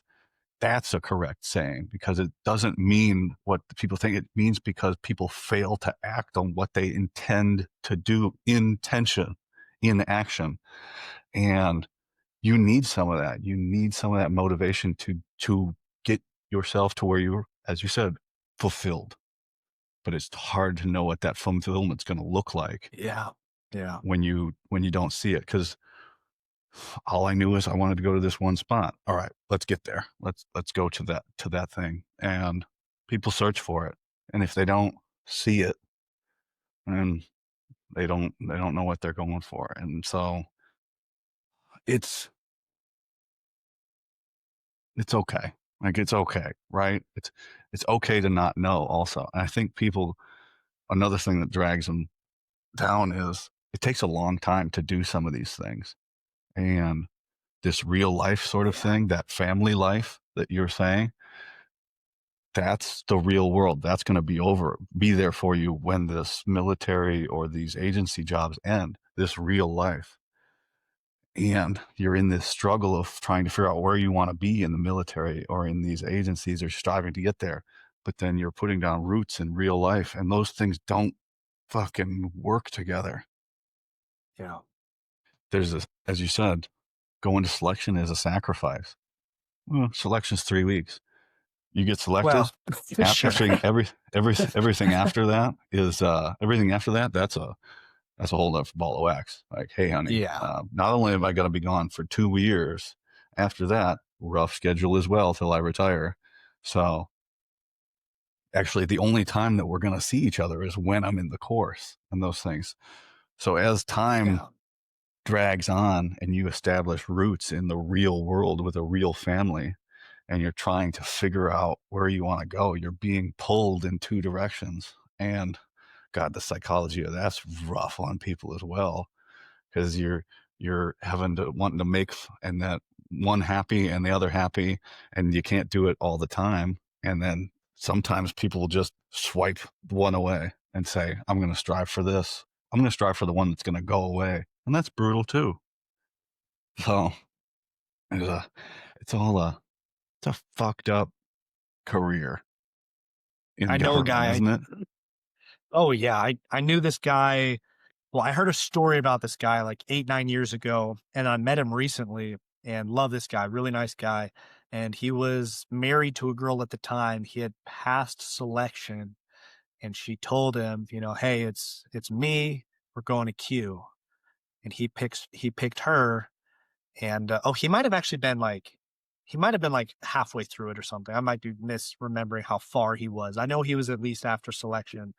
Anyways, he ends up picking her and they end up divorcing anyways. And that hurt. That really hurt. But going back to what you're saying, I think like for me when it comes to fulfillment, I think a lot of it is finding guys you can relate with, finding guys you enjoy being with. You're like, because I know what you mean. I think everybody has been in a room where you're like, these aren't my people. Like I can be friendly, I can be nice, but these aren't people I want to, hang out with. I want to bring to my house. They're never really going to be my really good friends. And you see these people the analogy I always think of is like the fish and then like a small fish pond and then like a bigger fish pond, right? And you see the guy like, oh man, I hate my small fish pond. I hate my unit, blah, blah, blah, blah, blah. And then they never do anything. And it's like, buddy, you're probably right where you need to be. Like, no offense, but like if you're just gonna sit and complain and do nothing, like you're one of the small fish. Like, no offense. But like if you want to be with people like you think you are a buddy, a pal, a green beret, or whatever, you need to take a leap to get into that bigger pond. And yeah, sometimes you're not always going to jive. I understand that. But I do think for men, especially, that is one of the biggest ways to get fulfillment is just having that like community. Like you were talking about community and guys that are just like, yeah, that's my brother. Like I love that guy. And it's funny. I never really, there are a couple people I liked as people in the DEA, but they're like dudes at my National Guard unit I like way more, which is weird, right? It's weird. But and that was something I noticed where it's like I don't really fit in with these guys. I'm not trying to say I was better than them. I didn't super fit in with them and that hurt a little bit and I was like I there was a here I'll tell you why I left. So there was a time we were like 2 3 weeks into a case. It was a couple of legals. It was cocaine. They focused a lot on cocaine, which I was trying to do a lot of fentanyl cases. Most of my cases were fentanyl, but they were like, no, cocaine. Everybody sees the movies and like, oh, I want to get big cocaine busts because that's where like most of the weight is still cocaine. And so we were, doing surveillance on these guys for like 2, 3 weeks, 14, 16-hour days. We don't get overtime. And, afterwards, we got a couple of legals that were involved. We're going to like Jimmy Egg and we're all like in our tactical gear. We're eating food and everybody's like, yeah, oh, that's awesome, man. Yeah. And they're all happy and fulfilled. And I'm like, dude, this is not worth it. And like I wasn't a bad agent. Like I came in really hot. I was like, I'm not saying I like got Pablo Escobar, but I got my first year, I got the most arrests of my, I don't even know what they call it, the DO district office. And so I wasn't like some POS, but it just, at that time, it just didn't the sacrifice wasn't worth it to me. The time away from my family wasn't worth it to me. I'm not saying the mission is bad. I'm not saying the agents were bad and they're all probably doing border patrol things now anyways. So I'm glad I left at the time I did because it's not looking great right now for them. But I found that it wasn't fulfilling, and I was like, I think I'm just taking a spot, and I need to move on to something else. And so, like, I'm happy I did it. Um, I'm kind of I feel like I'm proof that anybody can get into a federal law enforcement agency if they want to. I don't think it's that difficult unless you have difficulties with the polygraph. That's fair. That's understandable. But it's kind of like lifting the wool off my eyes on like all these federal agencies that like, if you want to do it, you can do it. Like I would say the sacrifice to do DEA is probably much lower and less than becoming a Green Beret in general. Um, but it didn't fulfill me, man. And so it was time to go. Do you think it didn't fulfill you because you take one guy out and they just replace with somebody else and you weren't actually making a difference? Or do you think it was just, this ain't for me? That's a good question. So I'll be honest, I'll be honest, man, I wanted to kill people. I joined the DEA because I thought that would be the best chance I had on American soil to kill people. And it's just not like that. The cartels are pussies. Yeah. I'm talking, if you're a cartel, fuck you. You're a pussy. Come find me. I don't give a fuck. They're all pussies, dude. They are pussies because they know, Ghost round, the second account, not the first account. The first account got deleted. Ghost round on Instagram. Check them out. because like they know it's easier to fight in court than to physically fight. I only had really two altercations. My entire one was in Baltimore, and it was on a marshal's task force helping the marshals like deliver a warrant for somebody, not a DEA thing. And they lit him up and he died on the spot. The second was like this fat white lady who made it maybe 20 feet trying to run away from us. All like the Mexicans, because 99% of the people I dealt with on the border were Mexicans. I'm not like racist. They don't fight, man. They know they just get a lawyer, you lawyer up, you fight in court, it's going to be easier. And I'll be honest, that disappointed me a lot. The best way I can, have you ever seen the Monsters Inc. TV show? Yeah, that's fair. You don't have kids, right? Okay, all right. So I don't even know the name of the show, but this guy comes out of Monsters University and he's going to the Monsters Inc. company, and he had the best scare scores they had ever seen at the university. He was going to be the top scare ever. And he shows up like right when they make the change and they're like, "Hey, buddy, awesome. Can you tell any jokes?" And he's like, "No, not really." And then he kind of does janitorial work. And he's like, "Well, I still kind of want to work for the company. I still think it's a good cause." And I couldn't finish it because it was like painful. My kids liked it, but that's kind of how it felt. Like I thought we would be like, I thought we would be like dropping bombs on Venezuelan boats kind of thing, you know? And we just weren't doing that. And there was a lot of pencil pushers in command. Fast doesn't exist anymore, the fast teams. And I'll be honest, I was a little disappointed. I wanted something a little bit more deadly. 100%. Why didn't you go to the marshals? Because they get after it. The marshals will go. They will hunt you down. They'll grab local police. They'll grab feds. They have no limits of what their extent are. And from everything that I've talked to, guys, they get after the problem, whatever it is. They're like, let's go. No, so I'm friends with a marshal right now, and if I did it all again, I would have gone marshals. Marshals number one. I might have looked at HSI a little more seriously. I don't think DEA is a bad organization. If you're interested in federal law enforcement, it's not bad. I don't really recommend FBI, but you're right. At the time, I looked at marshals, and a lot of the times you have to do bailiff duty where you're in a suit and tie and oh, so and so prisoner has to go to his probable cause hearing and you've got to escort him and like, oh, so the probable cause hearing, all right, let's get you back to the cell. And every marshal unit's different, but typically you're there like a year or two until you can apply to the fugitive task force. And then the fugitive task force, that is gold. That is exactly what you're talking about. Like, you're not like, oh, and then he went to this house at this time and then this at this time. Like, you are kicking in a door, grabbing the guy, and your report is like, yeah, I found him at this house. The case has already been made. You're just bringing him to jail. He is just facing charges from somebody else. 100%. My only complaint, and anybody in the marshals will know this, they possibly have the worst HR system of any federal law enforcement agency. On average, I know it's gotten down. It was about 3 years to make it through their process. Application to FLETC, it was about 3 years. And DEA at the time, I think I made it under a year, which at the time was a pretty big deal. It's very common for a lot of these agencies to take about a year or two. It's getting better. I might be speaking out of turn right now. Maybe they've got some initiatives, but they wouldn't take me laterally either.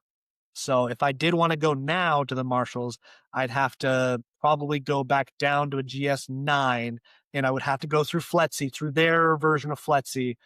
And I was like, dude, I don't know. The guy I But had on the yes, show, 100% marshals. Good call. the 100%. guy I had on the show said that same thing. He said, "Man, when I got accepted to the task force, he's local law enforcement out in Delaware. Great. He ended up, Yeah, that's he great. ended up, he got in a gunfight later on and got medically retired. He took 6 rounds, and now he's Oh, medically retired out in Delaware. But he recovered and he's doing his motivational thing. He's a great guy. TJ Webb, shout out to TJ. And he said, he's like, man, yeah, they would just tell you where to be. You'd show up, you'd do the thing, and then you'd get in your car and you'd leave. And that was it. Like, okay, well, paperwork's done because I don't have to do any. so good. Yeah. It's that good. It's it's worth it. The bailiff duties, like I was too good for it at the time. Looking at it now, it was worth it. I'll tell you a little bit about my first shooting. So so yeah, it was like 2 weeks out of the academy and I was hired out of Baltimore to go down to the border. And so they didn't really want me working on a lot of DEA cases because if I see something or I do something and the case goes to trial, I'm going to have to fly back up to Baltimore and testify, which sucks. It's a waste of time. So they knew the marshals had a backlog of like 10 years. So I became a task force officer with the marshals. And it was kind of exactly what you said. They're like, all right, well, this guy, I think he took pot shots at his girlfriend's dad. And he was a prior, what was he? Corrections. He was a prior corrections officer. And so, armed and dangerous. And I was like, oh, dude, this is awesome. I got my kit. DEA gave me a steel plates, by the way. Steel plates, DEA. Screw you, DEA, for that. And so that's what I was wearing. And I knew better at the time, but I couldn't shovel out. Like I have my own plates now, but at the time I was like, well, all right. Anyways, so I had just gotten my plates like a couple days prior, maybe 2 days prior. I didn't have anything on it. I didn't have a med kit. I had nothing. It was slick. And which is on me. I understand 2 days is enough time. I got you. And so we pull up to this apartment and dude's got like a load of laundry walking out.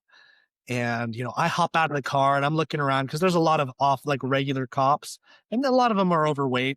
And so he drops the laundry bag, runs into this apartment complex. And I've got this idea in my mind. I'm like, dude, these fat cops are never going to catch him. He's trying to cut through the apartment, go to the back. I'm going to be a hero today. I'm going to run. I'm going to beat everybody, run around. I'm going to catch this guy. Right when I turned the corner, I was in the lead. If he had done that, I would have been the one to catch him. But he didn't do that. He was going for a gun. And so right when I turned the corner, he opens the door with, I don't even remember what he had. I think it was a Taurus, and opens. And then right when I cross, I hear ba, ba, ba, ba, ba, ba, ba. And so, I'm like, okay, what happened? I turn around and I see kind of an overweight cop who's looking at me. Sorry, I shouldn't say that because that dude did take a bullet. But he's looking at me. He's like, I've been shot. I've been shot. And I'm like, I'm ready to like tackle a guy. And then now it's like switch on to medic. And I'm not great at medic stuff. I'm not going to lie, but it had gone through like his, like right at his waistline and come through his thigh. And I didn't see the entry point, missed all arteries. Thankfully, there were people there that like had stuff, got him taken away. The guy, died on the scene. And I'm not going to lie. I felt horrible because I was like, I made the wrong call. Dude, 2 weeks out of the academy, I could have got my first kill. Like I was so excited and I felt really, really bad. I felt guilty. I was like, this might have been like my one chance. And then I found out a week or two later that the guy never fired a round. So there were 2 cops that approached, and as the guy was getting lit up, yeah, you already know what happened. They hit each other. They were both fine.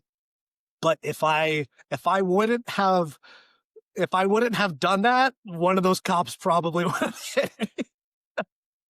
So I don't know. I still feel a little guilty. I wish I would have got some headshots in because we had another DEA guy he was like a Marine. He gets out, he's got a rifle, he just props it on the van and he just waits.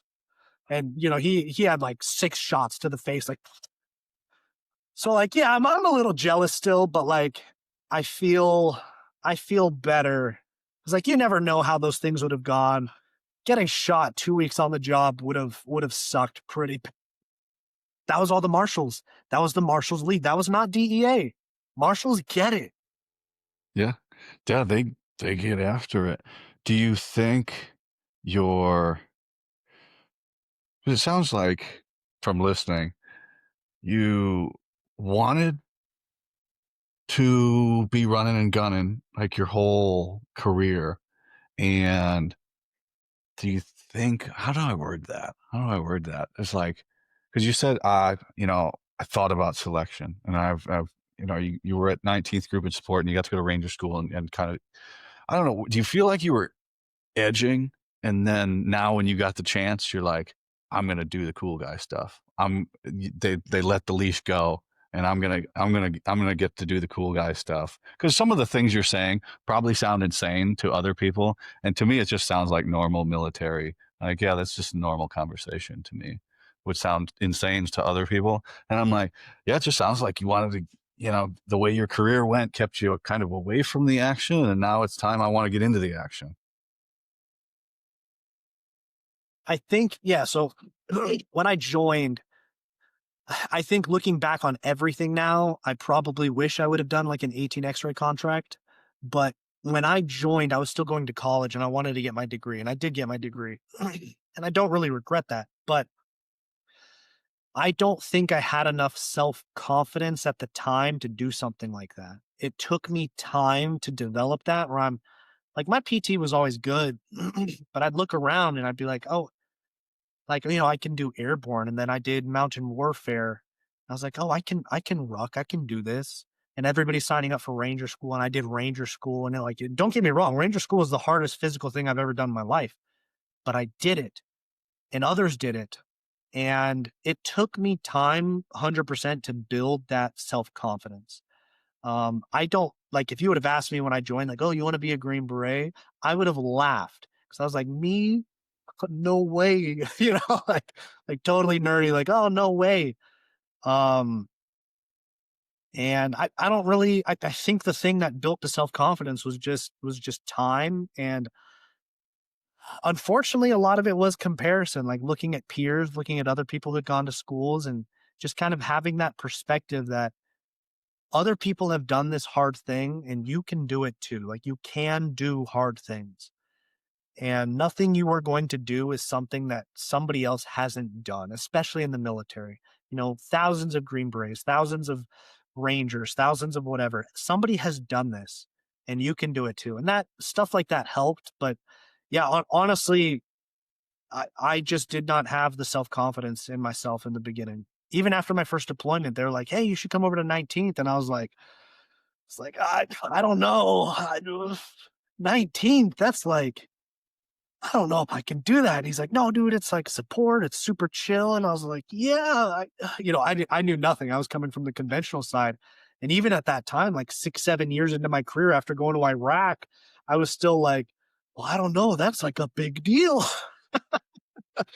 And I don't know. After I kind of realized, like, no, this stuff's fun. And no, I don't know where wanting to kill somebody came. I think every guy wants to kill people. I think deep down, every guy wants to kill somebody. But Mm, yeah, Yeah, I don't know about it anymore. Like, now if somebody hurt my dogs, I know, that'd probably be a bad scene. I'd probably pop a gasket then if something happened to my dogs. it goes away. You Because get older.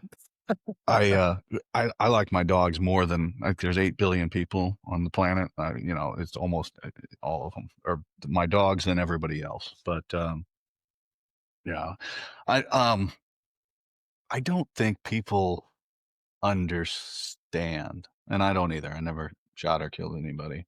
Um, um, I don't carry my pistol. I have a concealed carry. I don't carry my pistol because, like, God, I mean, I don't know, to use it and to go like you're not just yeah, you're protecting somebody. Okay. If I'm in a situation where I think I need it, I take it. But man, I don't think people think through some of those things of the actual effects. Like you've served with people, I've served with people. Man, it's a rough thing for some of the things that our friends have done, and then they couldn't get over some of them and things like that. So, but but uh, the I saw a post. It was a negative post, and I started thinking more about it.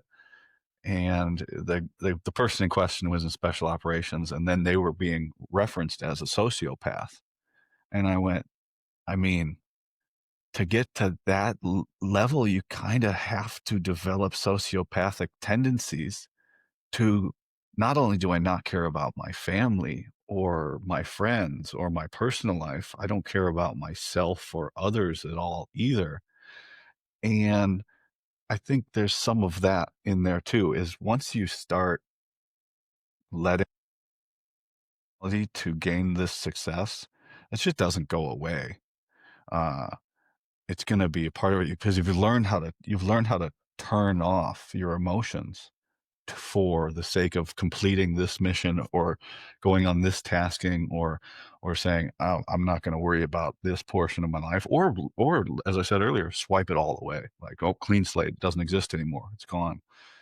And the Army at, I think, every level does that to people. It makes you adopt sociopathic tendencies, and some people can't handle that, and it eats at them, and it becomes more of who they are than they. I mean, everybody's personality changes when they join.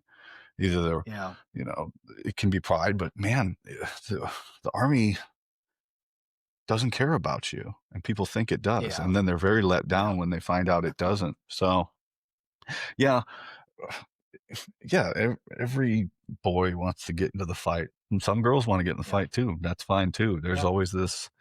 Uh, you can go to this visceral competition side of things. You want to come out on top. There's a cost that comes with it. There's a cost with the military, and but uh, you do you get older. But and I go with the final but.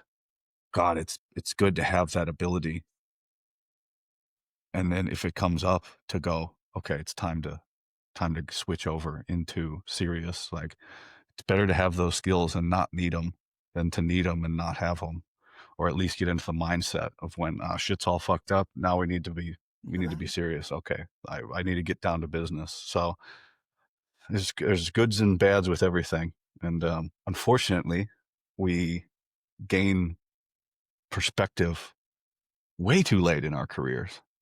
Way too. Yeah. Yeah. I know. I know. Sheepdog's hua, right? So when I enter a restaurant, I always face the door, keep my hand on my gun, I never know what could happen. No, I get in trouble because I am supposed to carry pretty much at all times. And it's like, dude, even when I was like DEA, I'm not carrying all times. Like I'll keep it in my car. Like if I'm going on an op, I'll carry it. But it's like, I don't know, man. I've looked at the statistics. I'll risk it. Like I know that's not what you want to hear, but I'll risk it. Like, and it's paid off, man. It's like I got all these sick days. I don't know what to do with my sick days. It's like they expect me to get cancer or something. Like, gotta sell my sick days or something. Um, I know what you mean about perspective, though, and I think there's a funny story of a guy I know, a Green Beret, who did like GRS contracts, and he's got the story where he knew a guy. It was a Marine Raider. Because all you do these contracts and you're paid like by the day. Like it's like dirt cheap right now. It's like 100, 150. Contracting's not what it used to be. But they all know each other. They all hop on their contracts and like, oh, so and so on my team. It's all cool. And there's this one guy, this Marine Raider, that would always talk about how he would kill homeless people, right? And it was a joke to them, right? It was a real funny. You probably know where this is going. Real funny joke, right? "Oh, hey, how many did you get? Oh, I did this, I did that." And one day, he doesn't show up on a contract, and they're like, "Oh my gosh, what happened to so and so?" And they're like, "Oh, you didn't hear? He was tied to the murder of, like, 7 homeless people." And they had looked back and he had, you know, we don't really know how many, but dude was like a legit sociopath, like actually was killing homeless people. And I don't know, man. I see a couple Green Berets, Green Berets I really like. And the amount of sacrifice they do for the mission, it does hurt sometimes. There's one I'm thinking of in particular. He'll never hear this. I love you, man. No family, no kids, constantly goes on deployments, constantly smokes, constantly drinks. And he's a great Green Beret. Army, Army loves him. Army keeps sending him to things. And I worry about people like that. I worry about those good Green Berets that make those sacrifices because you're right. Eventually it's going to go away. Eventually there is going to be a next chapter. And I don't know, I hope people are ready for it. I don't know. I I don't think so. You get so deep. I don't know, but from just learning more and getting older, right? It doesn't have to go away. I mean, it doesn't have to go away in your like because you get out of the army and you get your retirement and you get your disability, right? And if you've got a couple schools, all right, I'm gonna go try out for this, and I know these people. Okay, I'm in, and then you start doing these rotations. And have you ever read Lawrence of Arabia? You know T.E. Lawrence. Yes. Um, Yeah. there's a thought that because T.E. Lawrence, unbelievable. You can't like the movies tone it down, right? The books tone it down. Unbelievable things. Can you imagine being there to witness those sorts of things? And he was killed in a motorcycle accident, a single vehicle motorcycle accident, and it's thought that he just subconsciously or consciously just crashed and just let it go. And man, I think about that all all the time. I think about that all the time for guys that you say, "Oh, so and so checked out." Yeah, that's terrible. You know, like why? And people say, "Oh, I don't know how this could have happened," and things. And I go, this last one over Fourth of July, the week before Fourth of July, everyone's like, "How could this happen?" I go, "Guys, we got a lot of data on this. Like, we we know how this happens. We're split second decisions. You put the whole story together, and you hear about it. So the guys getting a contract thing and keep it going, and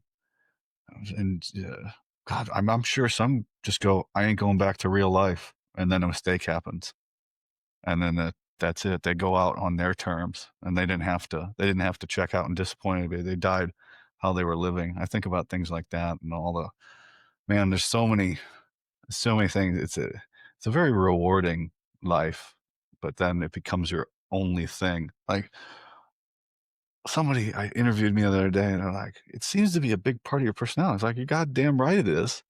Like, Yeah. fuck, it is. Like, and I'll even argue to the point like, there's a fucking healthy way to do it. There is a healthy way to do it. If I'm helping regiment or I'm helping people or mentoring people in a healthy way, there's a healthy way to do these things. We don't do that. Like on the other side of things, there Yeah. is not most people. There is the most unhealthy way to do things, and it's too bad. Like this, and then you pair it up because a lot of the guys that go do this are very intelligent. I mean, and Yeah. the smarter you are, the more you know. It seems like God, the easier it is for you to be depressed. Also, um, and satisfied with what you know and what you've accomplished, and even that as well. Because you find with this especially, the more I know, the more I realize I don't know jack shit like about anything. You know, before we started recording, you went he went, "Oh, I'm doing this for this agency." I was like, "Oh, I told you the acronym." And you go, "Holy shit, nobody knows that is." And I go, "Yeah, because I'm learning all this stuff.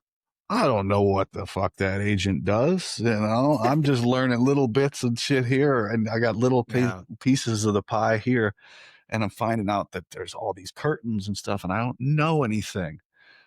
But there's people that are so smart and they aren't finding out. They don't know anything. They're making them depressed and things like that. And then you pair in combat trauma and deployments and family and all these other things and things like that. And it just, it's a lot.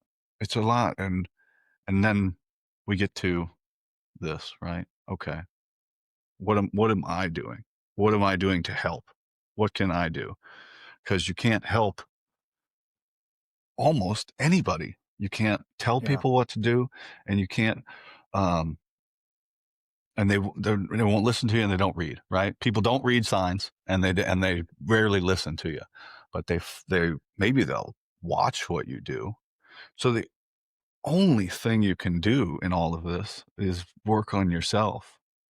And then um, when people ask me, I'm not a trainer, I'm not a fitness, I never gone to a class, and hey, can you help me out with this? It's like, man, listen, I will tell you exactly what I do, and you can take that information, and hopefully it helps you.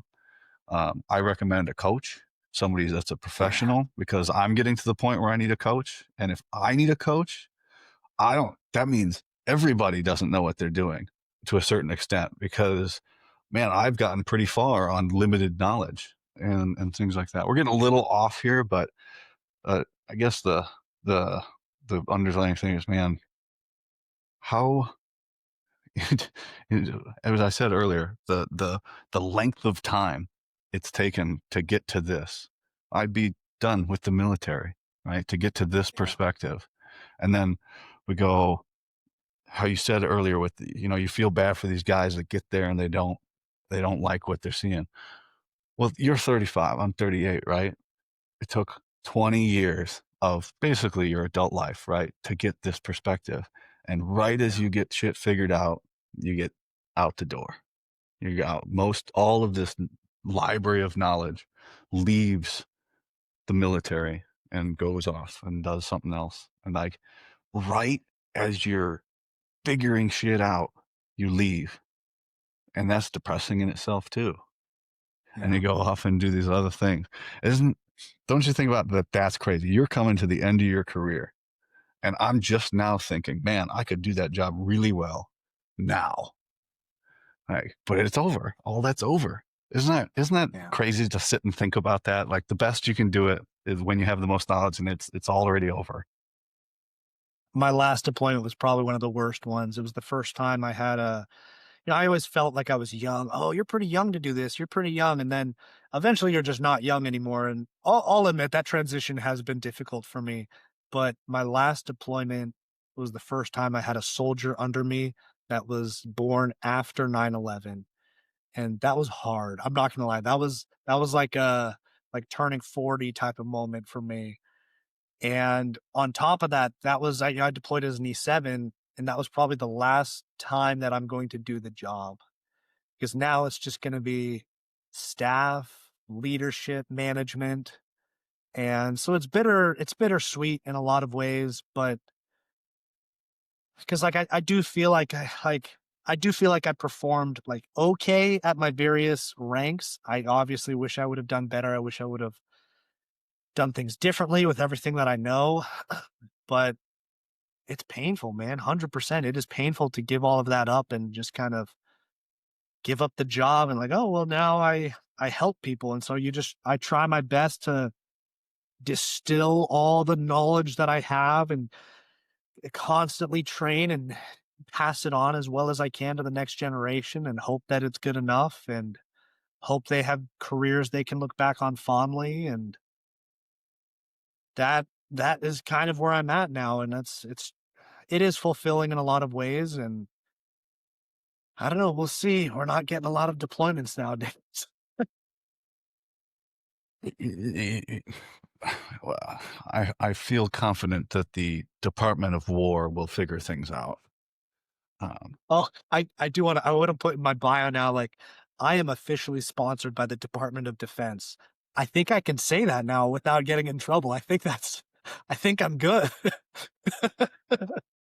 did you see Era of Tech? He tagged you in that post. He said, I beat you to this one." So, because you were in a suit and tie like a schmuck, not making content, and he got you. I just laughed pretty hard at that, and down here in Uh, my hole.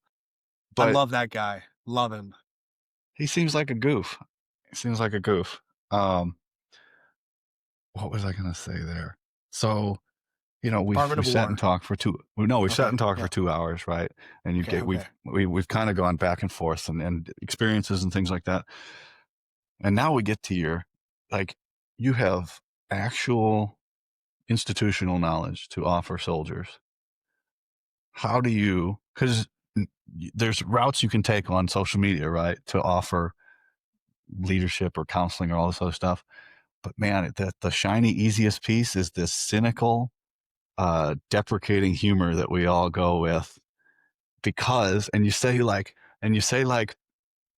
uh, why proud of your service, right? You could very easily, which it's tough to do, make um, mentorship style content, but you get hammered for it, wouldn't you, if you did that? Yeah. Yeah.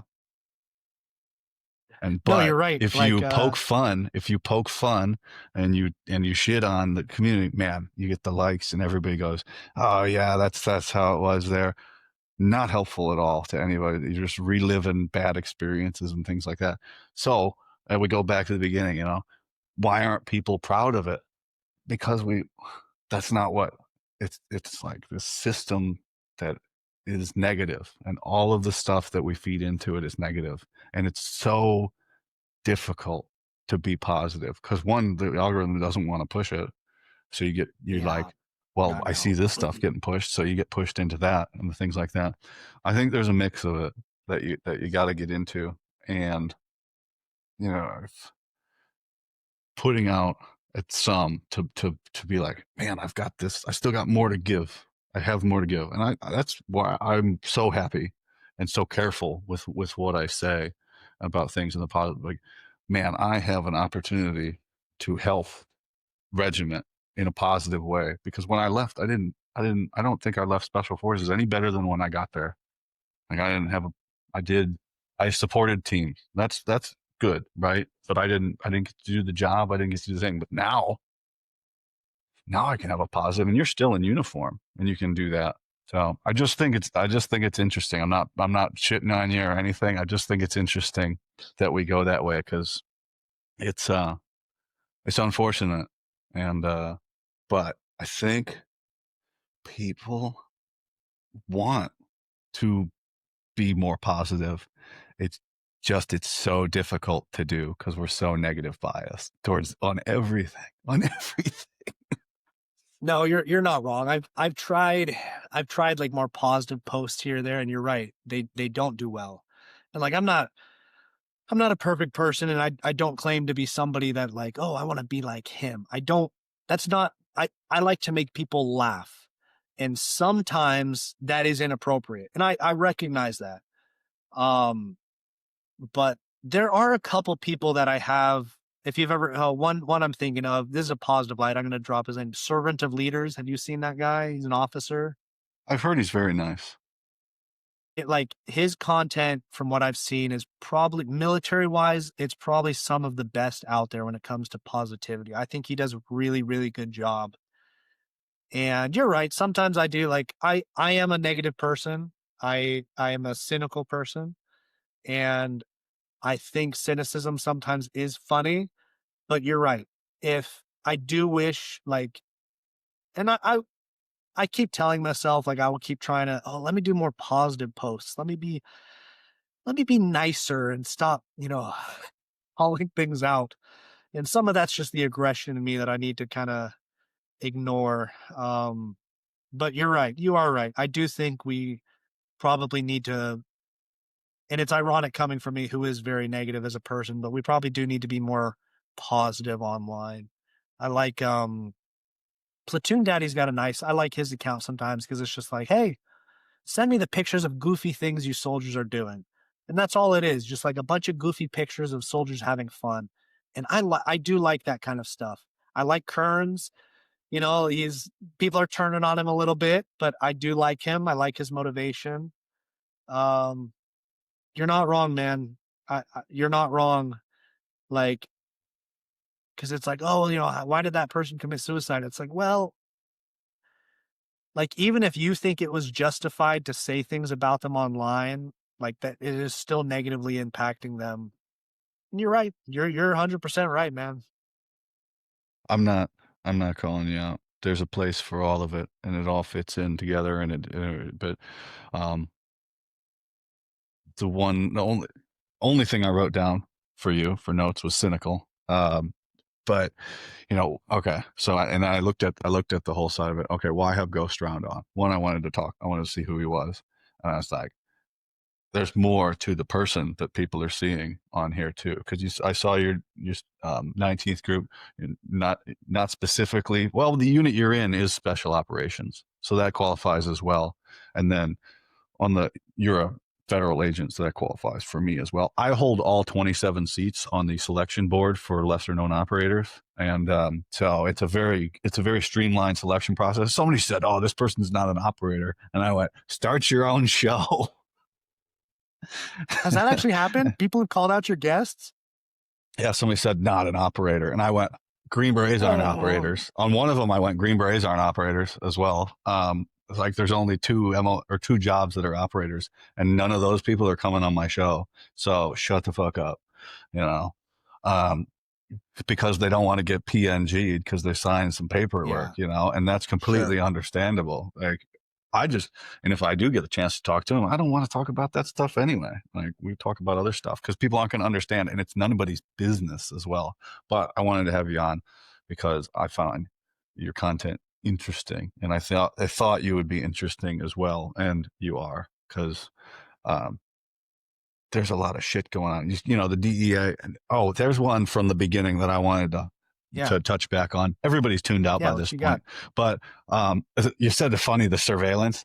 Um, man, because I just did one. I just did a gig and had really no assets. And I was one man with two lines on an email given to me, and I went okay. And my wife's like, "So what are you going to do?" I was like, "Okay, I'm going to go to this."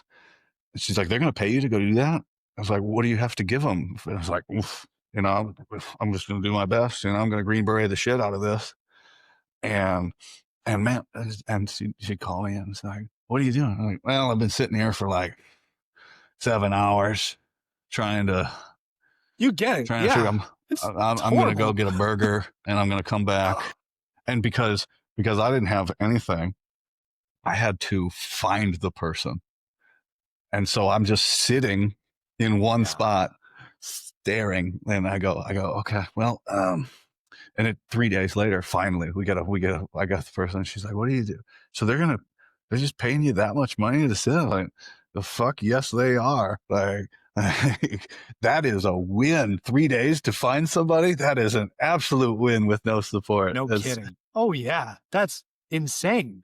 That's like unheard of. Dude, it's like weeks and then you find nothing. Like, yeah, 3 days is like, that's gold, man. So it's funny. And I ask everybody this on here. It's like when you see cop shows and stuff like that, they're ridiculous, and you go, "That's ridiculous," because we go, it's almost offensive. Some of the stuff, how bad they research it, that they show it on TV. Sure. Where I go the other side of things, man. I watch Brooklyn Nine-Nine all the time, and because it's so not true. It's funny. Like it's on the comedy side of things, and like, oh, he's been undercover for 12 years and now he's reacclimating to the NYPD. Like, what? That's ridiculous. That's not, that's hilarious. And you go, oh, they got the perfect character for this thing. So but it is funny, the crossover and thing and the skills on the other side of like most, God, of overwhelming majority of special operations is not what you think. A federal agency is not what you think. There is a lot of downtime. I mean, you thought you were going to be doing something, and meanwhile, the marshals are over there doing stuff, and you're like, man, I've been staring at this door for 10 days, and it hasn't moved one time. Uh, I'm getting depressed. No, you're not. I mean, that's literally why I just started posting on TikTok. I started posting lifting videos. And I got guinea pigs, and I can't even remember what it was. It was like a video about jump refusals. Where I like made like a funny post about jump refusals, and that one exploded. I was like, all right, I'll make some military memes. People enjoy that. And I had like I don't even think I'd done Ranger School at the time. I had just done airborne. And yeah, it was just like little sketches and memes. And to me, it was just like I enjoyed having. I felt like I was creating something. I felt like I was doing something. And I do like making people laugh. I like being in group chats. I like getting the emojis. Like, oh, dude, that was super funny. I like it when Captain, will reach out and he's like, hey, I can't laugh officially, but that was a good meme that you put in the group chat. Like I really do like it. Like I enjoy it. And I don't know, like makes me happy, so I do it. That's a simple man. Fuck yeah, man. Fuck yeah. Simple man with his simple, cynical jokes. I love it. Fuck yeah. And now we know each other. I got 5 questions here that I ask everybody, and then I'll Okay. cut you loose. Seems you're on Okay. your way to some sort of business meeting after this. I dressed up for All you, right, man. dude. I dressed down for you, just to let you know. But all right, we're gonna get some interesting answers here. So, what is your response? What is your response to thank you for your service? Oh gosh. I just do the canned thank you for your support. I don't do anything crazy. Oh, thank you. And it's very, very rare that it happens because I'm not, wearing uniform most of the time. And yeah, thank you for your support. The canned answer. I feel like it's the best answer. I don't go crazy. Fine. Yeah. At least you got one. Some people will have one here and they go, "Oh fuck, I don't know, man." Well, that's the wrong answer. That is the only wrong answer there is. You got to have something to say. All right. Yeah, I, What is I the feel one? like it's a very good canned answer. Sorry, go ahead. No, you're fine. I say it was an honor, and that kind of is a positive for both That's people, and then good. it ends the conversation. I don't have to get into things of, I said, a lot of PowerPoint. So, hey, so what is the one characteristic that sets operators apart from the conventional forces? Sacrifice. We've talked a lot about it. We've talked a lot about it. I think sacrifice and the willingness to make those sacrifices. What is the one moment of your career you wish you could go back and relive or redo, and it wouldn't change where you are now? Oh man, I wish I could have killed that guy. Wouldn't have changed anything. But like if I would have ran up and just like gun gun, boom, boom, boom, boom, like would not have changed my career a single lick. Let me think. Outside of that, I don't know. I mean, I think that's probably the biggest thing. I wish I could have killed that guy, man. I really do. Everything else, if I would have made that decision, it would have changed where I'm at. If I would have done 18 X-ray, that would have drastically changed my life. Drastically. Um, but yeah. Each his own. What's the best piece of advice that you received during your career?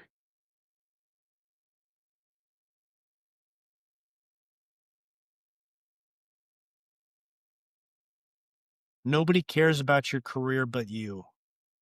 I think I've really taken that one to heart, especially when it comes to NCOERs. Ever since I was an E5, I wrote by hand my NCOERs, like every bullet, and they'll change it a little sometimes, but nobody cares. If you care, then make it count. Do what you need to do, talk to the people. Don't rely on other people to do things for you. Take care of your own career because nobody else truly cares. Yeah, that that paperwork is important. You think it's Yeah. not? That is for any a- aspiring NCO. When you you could, why am I not making E7 or why am I not getting promoted to 8? Because your squad leader fucked you 6 years ago. That's why. That shit is important. And oh, you don't have this in there or something like that. No, it's because your paperwork's not squared away. Because that's all your promotions are. After a certain point, it's somebody looking at a black and white piece of paper as your promotion against thousands of other ones. That shit is, God, man, isn't that something though? We joined for whatever reason, and it all is black and white on paper. That's what your It's a career number. is. It's just a number. And if that paperwork's not squared away, then you ain't shit. You don't even have a career at a certain point. You get a COA with your last name misspelled. All right. This All wasn't right. for me because it'll never happen to me, but don't be fat. For anybody listening, don't be fat. That's it. Height and weight. Height and weight. Make tape. Now, the other side of that, I don't really tell people about this, but I am morbidly obese. Just Yes, technically by BMI, probably.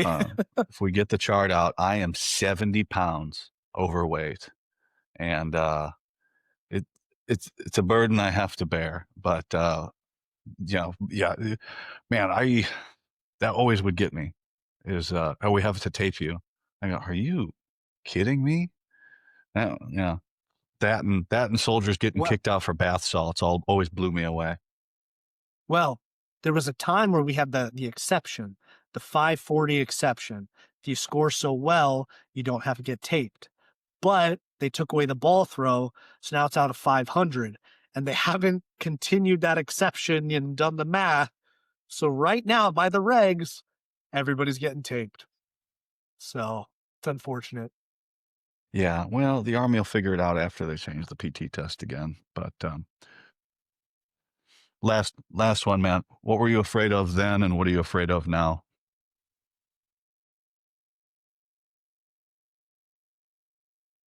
I think at the time, I did not have a lot of self-confidence. I was probably very afraid of failure. I was very afraid of failing. I wanted to make sure that I was good enough for things. And I did not have the confidence in my own abilities to do a lot of things.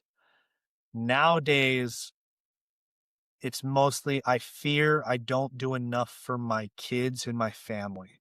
I fear, a day will go by where it's like, oh, I should have read with him. I should have, played that cat game with my daughter. I need to do this. And my fear of being a bad father is probably one of the biggest fears that I have, and that I do not want to be a bad father. And I do everything I can to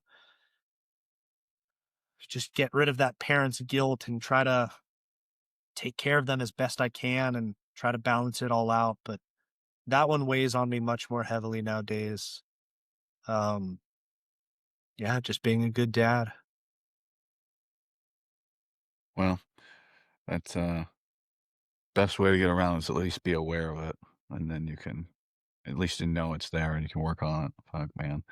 I appreciate you accepting. I was 50-50 whether you would take me up on my offer to come on or not. So I appreciate you coming on, and hopefully you had a good conversation. Yeah, And of course. I don't know if, as I said, I didn't know how this one was going to go, because I was getting little bits and pieces from your Instagram about who you are, but yeah, great. And now hopefully some of the people that launch your content will learn a little bit more about you, because there's this whole other stuff. There's people behind these pages, and there's stuff to Yeah. offer. Little bits. Everybody's got something to teach you if you just listen. So hopefully, some of your followers will learn something about you that'll impact them in a positive way. Yeah, I agree. I mean, it is a persona. Like it is a persona at the end of the day where it's things I find funny, which aren't always going to be representative of who I am as a person. And sometimes, yeah, dude, sometimes my humor is a little fucked up, and that's just how it is. I'm sorry, That's okay, man. How can Uh, everybody find you on social media if they so choose? yeah, the ghost round is probably the best way. There's a chance I might get my old account back. I'm suing Instagram. I'll keep you guys updated. I doubt that it's gonna go through, but we'll see how that goes. But yeah, just the ghost round. I'm not on TikTok anymore. I'm not really anywhere else. I like posting memes on Instagram. It's the place for me. Brother, I appreciate you coming on. You got anything for me? No. Where can I find your socials? Where can we watch this? I mean, in about 3 weeks, it'll be on all streaming platforms. But you know me, I promote on Instagram. That's where I do I put a lot into that and the reels and stuff. Probably leave the killing people reels out of the Instagram posts, but we'll see how much we can I'm get gonna in there. download this and I'm gonna like screen cap it and be like, "Oh, dude, listen to this." I'm sure you'll make some content. That's really the goal, right? Is when I see my content on other people's pages, I go, I've arrived. When people are stealing my stuff, there, I know I've arrived. Yeah, right there. All right, brother. I appreciate you coming on. Bye, everybody.